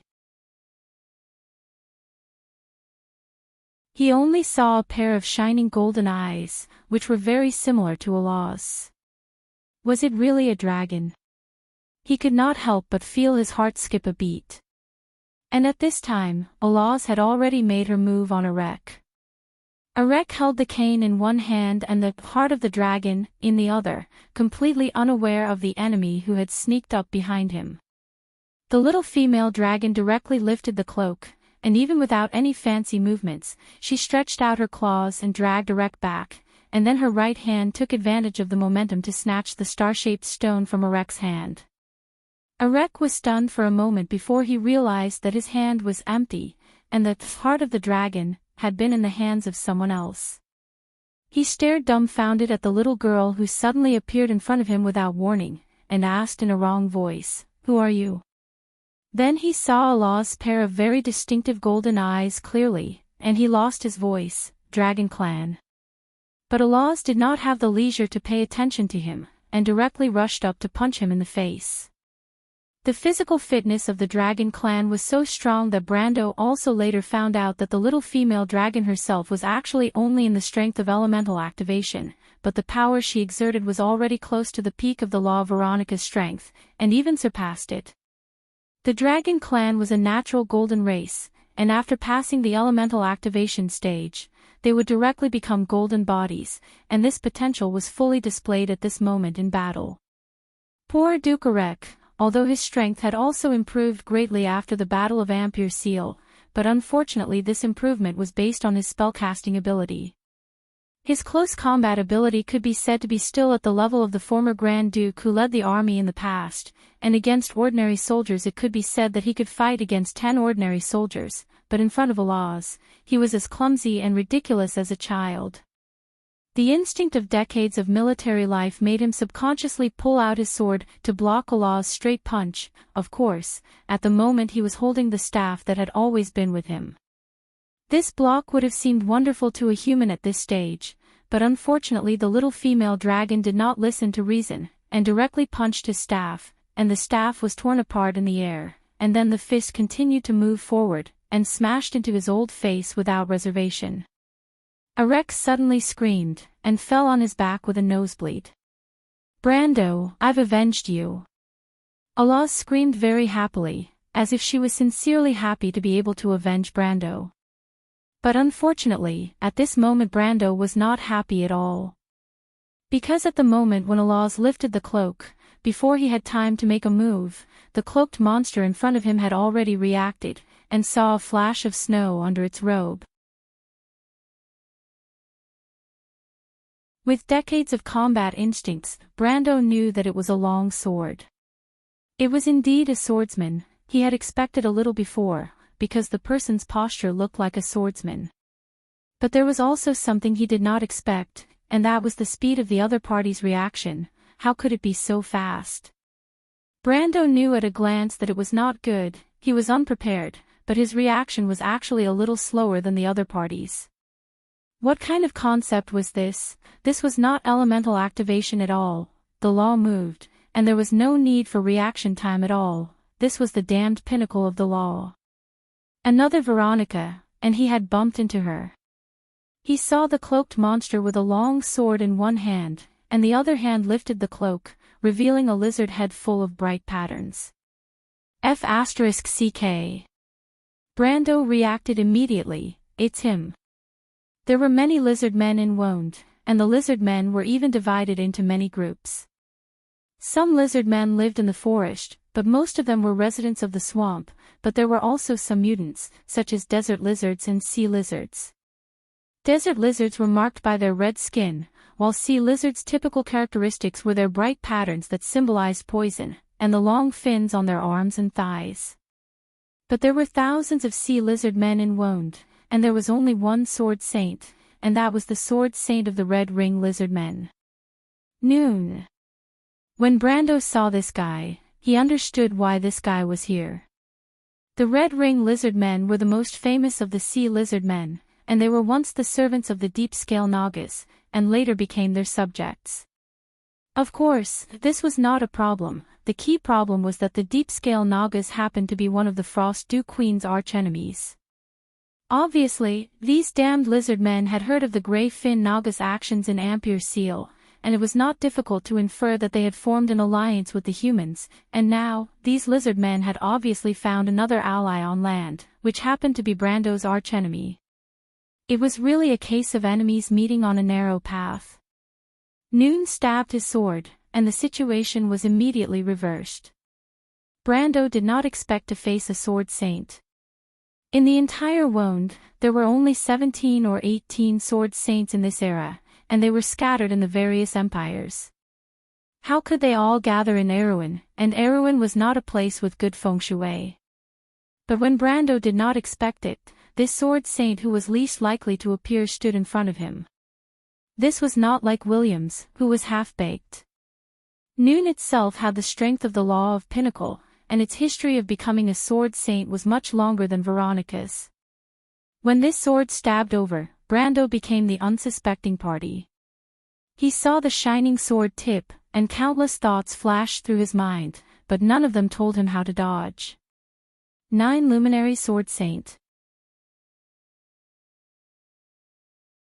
Stop joking, it was not that fast. Activating the 9 Luminary sword art required time, and the tip of the enemy's sword was already pointed at his nose. He only had the time to think, either live or die. Even Unyielding couldn't save him. Brendel didn't dare to hope that Unyielding's talent wouldn't treat the head as a vital part. But the moment Brando's blood froze, the floor of the hall suddenly shook, and there was a creaking sound as it tilted downwards. Even the lizard man's sword saint did not expect this sudden change, and he could only watch as the sword tip in his hand pierced through Brando's hair.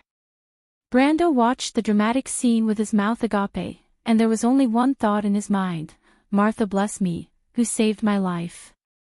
P.S. Today's first update, there will be a second update later, please vote, everyone.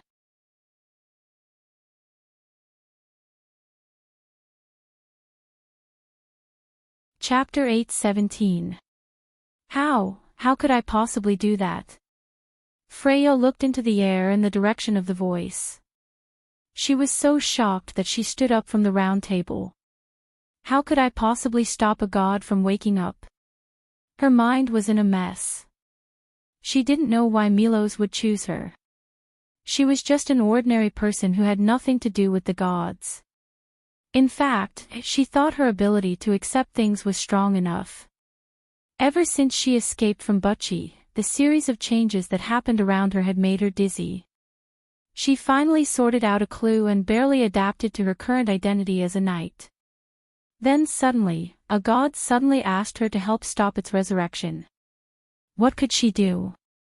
Pull out the Lionheart sword and stab the god of giants to death? Of course, perhaps in the legends in the future, it would be written that in the last 10 days of the summer in the year of the sword, the female knight Freya assassinated the last god, Milos, the father of the frost giants. After the Azure Night, she truly ended the era of the gods. Then, these records would gradually be sealed in the scrolls and collected in the lowest layers of the wizard's parchment literature. It would not be mentioned again until thousands of years later. Freya suddenly stopped her delusions and shook her head with a red face. What was this? It was impossible. It was obviously a god. How could he be killed by a mortal like her? Drawing the Lionheart sword, stabbing the giant god to death, and then being recorded in history, was a very ridiculous thing. If Brendel was the one writing history, something like this might happen. Anyway, it was just as ridiculous. She patted her face gently and tried to calm herself down, waiting for Milos to speak. Milos seemed to wait for a while before speaking.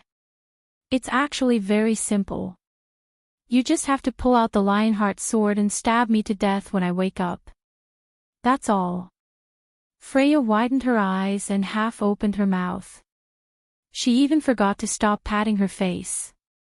It was as if she had been petrified. She was frozen there. Milos suddenly laughed out loud. You have a rich imagination, little girl. But it's just as you think. Of course, it's not that simple. Freya blinked her eyes, her long eyelashes fluttering slightly. She was stunned for a moment before she realized that the giant's father was teasing her. This made her feel a little bitter. What could she say? That was a god. A god joking with a mortal. Was there such a precedent in history? However, even if it was a god, it was still a weird guy with the same personality as Brando, Freya thought to herself. But after a moment, she suddenly reacted and looked over in a panic. You can see what I'm thinking. After all, I'm still a god. Don't worry, little girl, I won't hold a grudge against you for your little offense just now. The voice laughed. That meant that he had actually heard it, but he didn't care about it. Freya's face turned red. She opened her mouth, but couldn't say anything. Let's get back to the topic, little girl. Actually, this isn't difficult for you. How can that be? I'm just a mortal. You suddenly want me to stop you from waking up. That's impossible. Freya shook her head. She also felt that she couldn't do it. It's because you're a mortal that I chose you, the voice replied. Freya was slightly stunned. She heard the hidden meaning in this sentence. Confused, she asked, why? Because in this era, only mortals have the right to decide their fate. The voice paused. Have you heard the story of the Azure Night? You mean the Azure Night pierced through the sky and caused the stars to fall to the ground, thus bringing about the legend of the mortal era? Freya suddenly felt a little melancholy. She nodded. When I was very young, I heard such a bedtime story." She didn't finish her sentence. At that time, the mountains of Buchi were still green. Once spring came, the mountains would be filled with flowers. The flames of war seemed to be a distant term. Who would have thought that 10 years later, there would be such a day? The owner of the voice seemed to have seen the girl's depressed mood. He gently comforted her. "I'm sorry for reminding you of the past. But this story is very important to you and to me. Isn't that a fairy tale?" Freya raised her head and asked in a daze. "Then do you believe that it has happened before?" This was a good question. Freya was stunned for a moment. Did she believe in myths? Regardless of whether it was Erwin or Cruz, there were many myths and legends. The distant ones were like the records in the Pale poem. The recent ones were like the story of King Eric and his knight expanding the territory. There were even folk legends, such as the stories to scare children in the forest, and the black prophecies. But should people believe these stories? Some of these stories were fabricated, while some were true. However, after tens or even hundreds of years of spreading, and more or less exaggerated by art, they had long lost their original features. Perhaps the legend of King Eric was still in front of people's eyes, but the story of the Flame King and the other 3 sages was only left with the glorious narratives on the murals. As for the earlier legends about the twilight, they were so distant that they seemed like a dream. There were dreams and nightmares in those dreams, but no one could tell which were real and which were fake. Freya was stunned for a moment before she asked, "Those are real, right?" "Some are, but it did happen before. It happened on this land." Freya knew that what Milos was about to say next might be the main point. She quieted down and listened quietly to the father of the frost giants. It was quiet all around. The firewood burned in the fireplace and made a crackling sound. Sometimes she felt that this spacious room might be located in the depths of a mountain. She could even feel the legendary trembling from the depths of the mountains. She didn't know when, but a low, buzzing sound echoed around her. The tea had a lingering fragrance. The tea droplets that flew onto the tablecloth had yet to dissipate. The silver knife and fork reflected the warm glow of the candlelight. The faint flame on the white porcelain tea tray flickered, sometimes bright and sometimes dark. It was related to the War of the Twilight Dragon. The gods had a dispute over the future of the world. Martha, our mother, watched us from the hall as always. It was Babel's tower, which later turned into ruins because of the war. But at least in that era, it was still the center of civilization. On the Golden Temple, there was a beautiful marble floor like floating clouds. The gods were in the middle. I could only stand at the end of the long line. When the dispute was at its most intense, the whole hall echoed with the voices of Alphonse and Crystal. Was it the Dragon of Fury and the Dragon of Knowledge? Yes. Why should we carry out this plan? Alphonse said so bitterly. He was the most irritable of all his mother's children. Although Tiamat was more resolute, she was much calmer than him. The voice slowly narrated, as if narrating a story that he had seen with his own eyes. Crystal did not reply, but Alphonse continued to mock, "The Bronze generation has been lost. In my opinion, it is more in line with the beauty of order to return to the ancient era. We should not listen to those stupid lies at all, let alone give the decision to those useless people. This is the conspiracy of the twilight, and it can catch us all in one fell swoop." "Shut up, Alphonse." At this time, Crystal finally spoke. She was Alphonse's youngest sister. The relationship between the two was once considered stronger than the immortal peak that could never be broken. But at this moment, there were faint cracks. They are also Mother's children. Do you want to make Mother sad by saying this? Under his sister's aggressive attack, Alphonse also panicked. "I'm sorry, I didn't mean it." However, the wisdom of the crystal was boundless. She continued to speak. "Everything that you have said, the arbiters will naturally judge whether it is right or wrong. Our mission is to protect the operation of order, and not to interfere with it. Here, you can only choose whether it is right or wrong. She continued to speak. After a moment of silence, Alphonse could only reply, "I will never agree." He looked at his sister, and his disappointment was overflowing. The break between the two was like the birth of a new sea. A gap quickly formed and could not be made up. Freya quietly listened to the story. Even if she only listened to Milos's description, she could imagine the fierce dispute in the floating cloud temple. But what she felt was a little inconceivable was why there would be disputes between the gods. Shouldn't they have always been the guardians of the world of order, like generous elders, silently guarding the people of Wonde? Whether it was slander or gratitude from the mortals, the grace always came from the heavens, but there was never any demand. Why? She finally could not help but ask, "Those useless people, are you talking about us?" Milo's voice paused for a moment. "Yes, our dispute stems from a choice." A choice. To continue the mistake since the era of the gods, or to give the choice to the mortals, especially in the face of an enemy like the Twilight Dragon. Such a choice, even for the gods, is extremely heavy. But why is there such a choice? Freya asked.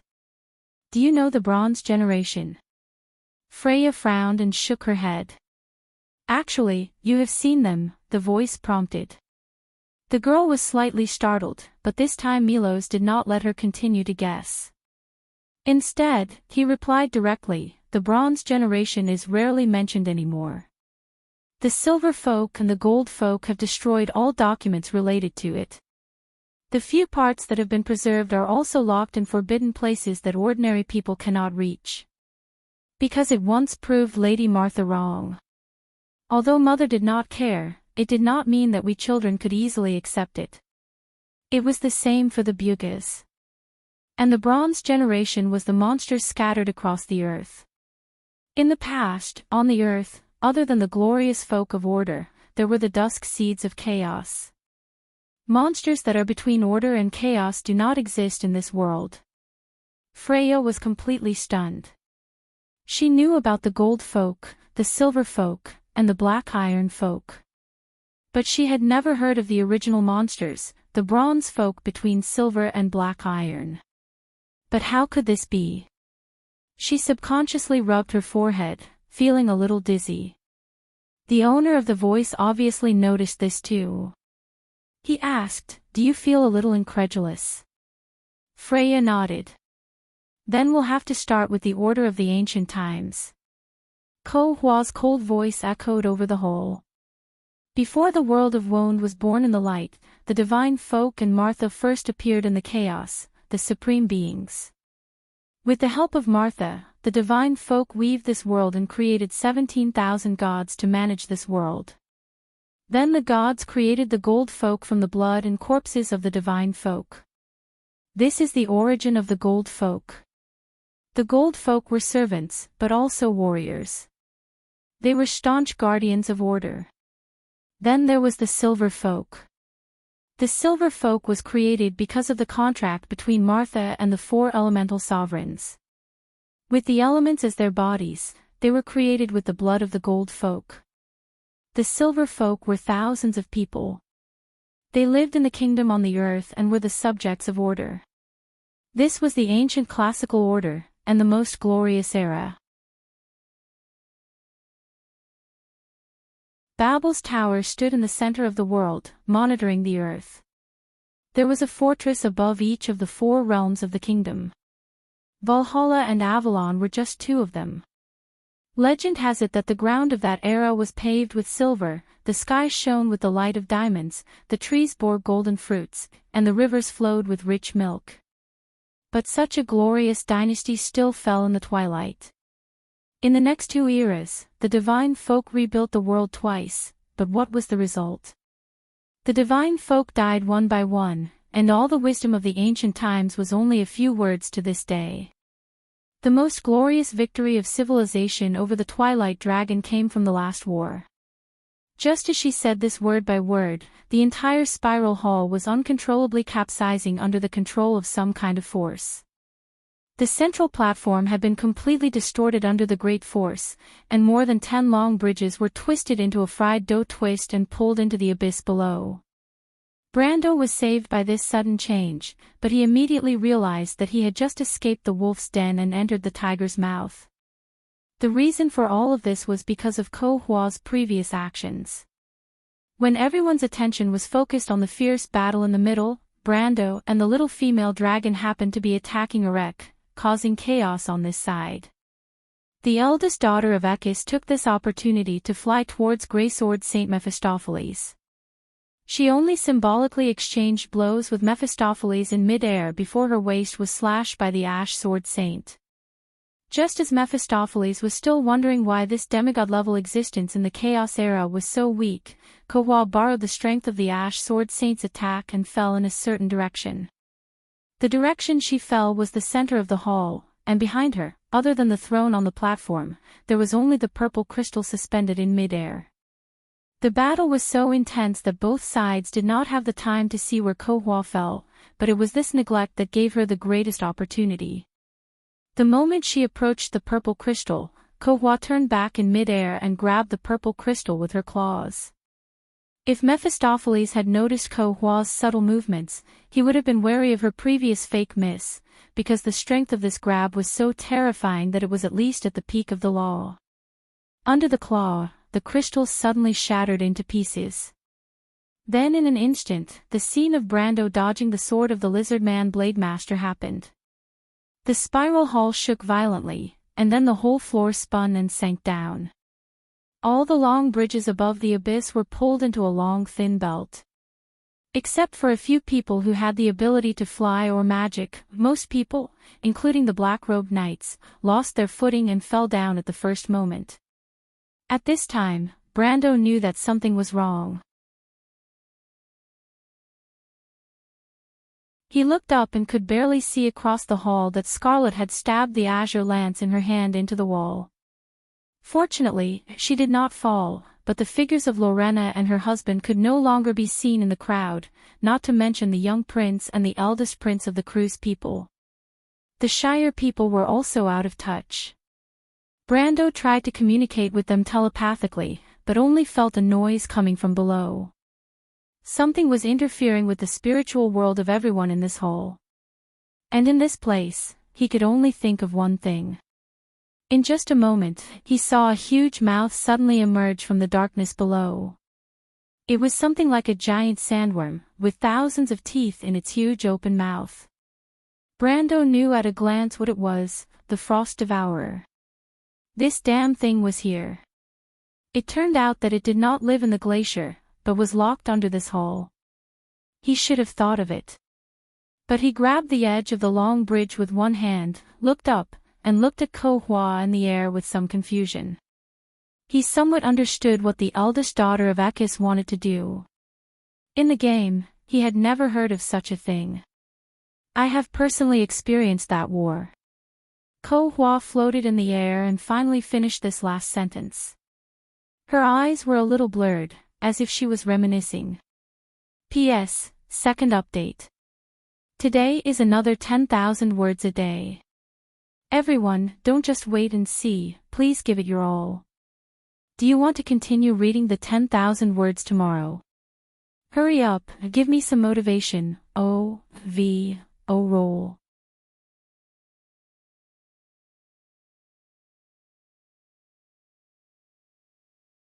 Chapter 8:18. Ko Hua seemed to have suddenly gone mad, turning the battlefield into such a mess without distinguishing between friend and foe. She then floated above the hall and said some crazy things. Brando grabbed the bridge to prevent himself from falling. He looked up and saw the lizard man's sword saint at a place higher than him, also holding onto the wall, but the other hand was carrying Duke Erech. Brando glanced around and didn't see where the little female dragon was. He didn't know if she had succeeded, but the star-shaped stone in Erech's hand had disappeared. Looking at his exasperated face, it was either lost or taken away. The black-robed knight that Erech brought with him had long been scattered. Except for those who were extremely lucky, most of the survivors were existences above elemental activation. Brando counted, including the few who were still floating in the center of the hall, there were as many as 11 in total. Even if 2 or 3 lucky ones were excluded, there were still 8 or 9. This number was already extremely terrifying, knowing that there was still Devard outside who was tricked by him. The elemental activation powerhouses gathered here today had already surpassed the entire upper level of Erwin's power. The situation in the hall now was like this: at the top of the hall, only Mephisto was there, and a little below was Veronica and the black-robed knight from All for One who had previously fought with her. There were about 4 or 5 of them. Further below, floating next to the broken purple crystal, was Ko Hua, who was muttering to herself. The platform under her feet where Milos's throne was placed had already collapsed under the impact of the huge force and rolled into the abyss. Almost none of the All for One wizards on the platform were spared. Only the elemental awakened wizard later staggered up from below, obviously also suffering from serious injuries. Around the hall, the black-robed knight and the noble knight of Erwin who had previously occupied the long bridges suffered heavy losses. Except for a few who reacted quickly and were still hanging on the cliff, most of them had already fallen down. The hall was filled with smoke and dust. Except for Erech, the lizard man sword saint, and Scarlet, Brando did not find any other familiar figures. He was very worried about the safety of the Shire, Metasha, and the little prince, especially when the huge mouth of the frost devourer below was rising little by little. The countless teeth inside were spinning like a meat grinder. Those who fell were obviously doomed. After the destructive force that swept across the hall disappeared, the lines of law began to stabilize again. Brando soon felt that he had regained the ability to fly, so he let go of the bridge and flew up. However, he did not dare to get too close to the Red Ring Lizard Man Sword Saint. From the sword strike just now, he felt that the Red Ring Lizard Man's Sword Saint was more threatening than Veronica when she was in the loop of trade winds. Although the strength of the two were about the same, one was good at defensive swordsmanship, while the other was good at offensive swordsmanship. The difference was obvious at a glance. And since the star-shaped stone was no longer in Erech's hands, Brando did not intend to stay here for long. Under the cover of the smoke, he carefully flew in the direction of Scarlet. The hall was buzzing, and there were obvious cracks on the surrounding walls, indicating that there might be a second collapse. Brando suspected that this time, the dome of the spiral hall would also collapse. If that was the case, he could not stay here for long. Ko Hua, what are you doing? It was at this moment that Erech's low and hoarse roar came from behind. No one thought that Ko Hua would choose this moment to retaliate. She had hidden her claws and fangs earlier because she was waiting for the right time. The demons were right when they said that this woman was unruly. Erech's face turned ashen, but it was too late for regrets. Ko Hua had single-handedly turned the entire battlefield into a mess and completely ruined his plan. Don't you dare imprison me, human. Ko Hua smiled proudly. Didn't you want to see the awakening god? You will see him soon. What do you mean? Ko Hua did not answer. Her face suddenly showed an expression of extreme pain. She opened her mouth slightly and screamed.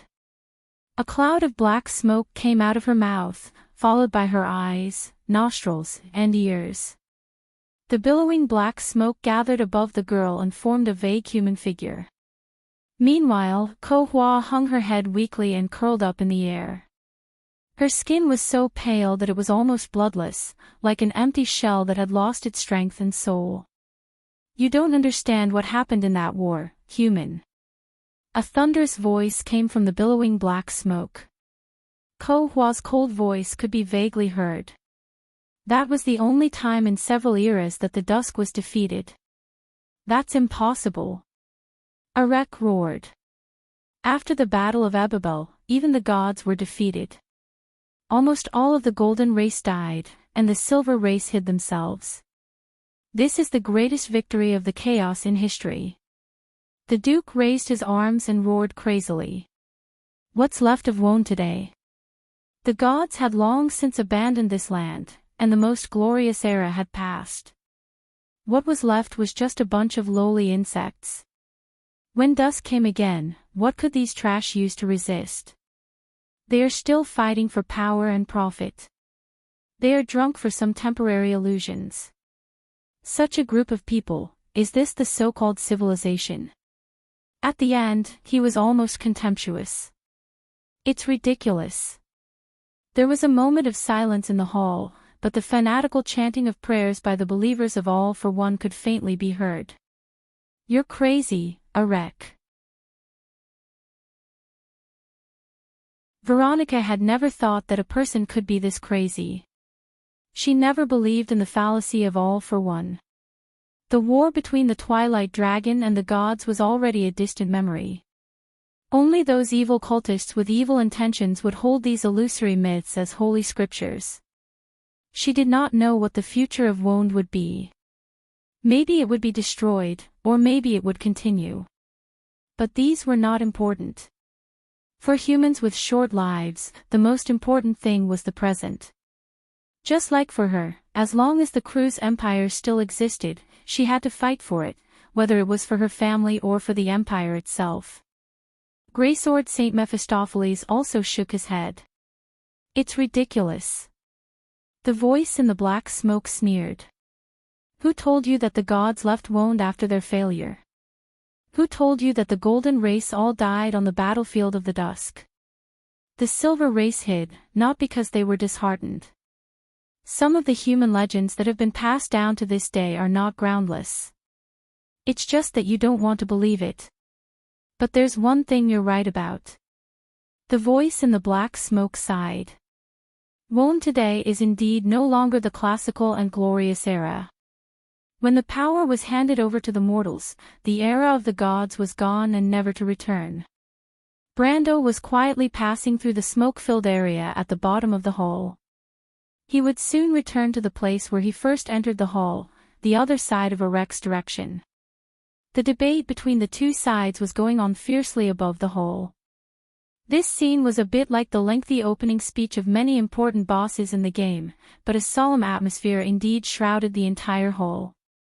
Everyone could feel a storm of energy gathering out of thin air.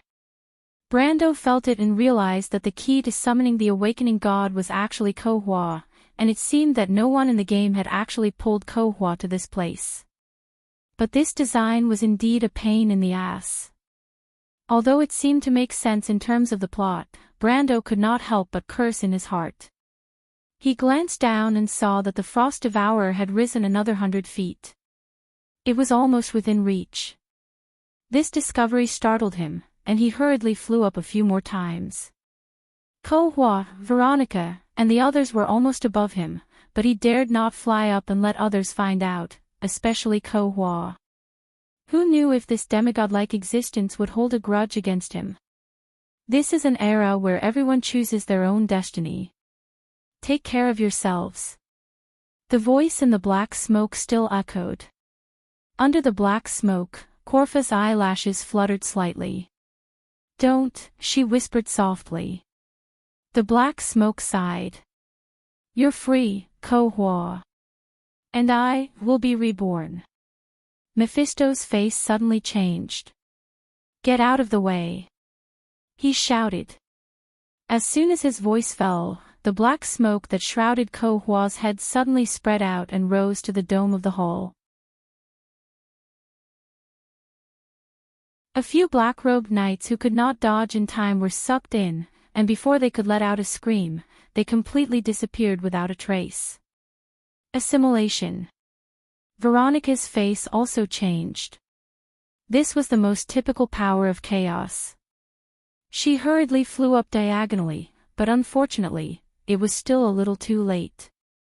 Ko-Hua's dark soul rose very quickly and was about to wrap her up, but at this time, the female commander felt someone tugging at her from above, dragging her out of the area where she would surely die. Veronica's face turned pale, and when she looked back, she found that it was Mephisto who pulled her out. She was a little surprised, but then a blush appeared on her pale face. She frowned and complained. "Where's your aristocratic etiquette, Mr. Mephisto? How can you grab a lady's hair?" Mephisto did not answer, but just looked at her. "Thank you." The female commander was stunned for a moment, then replied in a low voice. Drastic changes were taking place in the hall. The black smoke had completely merged into the dome, and the voice let out a burst of arrogant laughter. The bell-like laughter lingered in the hall for a long time. But the changes did not stop there. The sound of resonance in the hall was getting louder and louder. Brando saw that several long bridges had been completely broken and fell into the abyss below. They were bitten by the frost devourer that was climbing up from below. The latter had a good appetite and was not picky at all. Whether it was stone or metal, it was all happily accepted. It was like a gradually approaching black hole. Long cracks crisscrossed the walls of the hall, some of which were already several inches wide. The entire hall was on the verge of collapse. Large chunks of rock fell from above, and in a short while, a skylight was opened in the dome. However, outside the skylight was not a bright sky, but a dark mountain. In fact, the whole mountain was shaking at this moment. The rock wall split into two parts, and half of it had begun to sink slowly. F***CK. Brando finally reacted. This was a landslide. Get out of here. He looked around and finally found the exit that he came in from before. With just a glance, the place was already like a sand castle, with mud and sand falling down, and then falling apart into a pile of ruins. There were a total of 17 arches in the hall, and it seemed that half of them were gone in the blink of an eye. While Brando was stunned, the remaining one-third disappeared. He hurriedly flew to the last few remaining exits, but it was at this time that he felt something hit him from above, causing him to sink down. The thing made a muffled sound, and it was a girl's voice. There were no women on Eric's side. Brando subconsciously thought it was one of Metasha, Scarlet, or Shido, but the voice was not very familiar. He thought it might be Miss Scholar, so he pulled her into his arms. But with this delay, the last few arches had all disappeared. Brando looked at it and suddenly wanted to cry. At this time, the whole hall had obviously reached the end of its long life. The walls in all directions were falling towards him, and there was no way to avoid it. At some point, the buzzing sound that seemed to come from the depths of the mountain became louder and louder, but Freya did not notice it. She quietly listened to Milo's story. It was a long story, and it seemed to bring her thoughts to that distant and glorious era. Tall towers towering in the sky, floating palaces, the golden people in white linen robes, prostrating themselves outside the palaces made of gold, and the air seemed to be filled with the faint smell of vanilla. It was a world of order and civilization, but now, humans seemed to be struggling in ignorance. After a long time, she blinked slightly, looked up, and asked, in other words, the gods gave the power to choose their fate to the mortals. After that, the Azure Knight led the ancestors and defeated the Twilight Dragon. After the stars fell, in order to fulfill the agreement, the gods left Wonde and completely handed this land over to us. That glorious era is gone, and today's Wonde is an era where we choose our own fate, whether it is destruction or rebirth in the future. You are very smart, the gentle voice replied. But there is still something I don't understand. Why can we do things that the gods can't do? The room was silent for a moment. Because you are the people of this world, and you don't have to fight against it. Freya was slightly startled. I'm sorry, I don't understand the meaning of this sentence. I remember telling you that half of the Iron folk's blood flows in your veins, but unlike the Bronze folk, you have completely given up on your powers.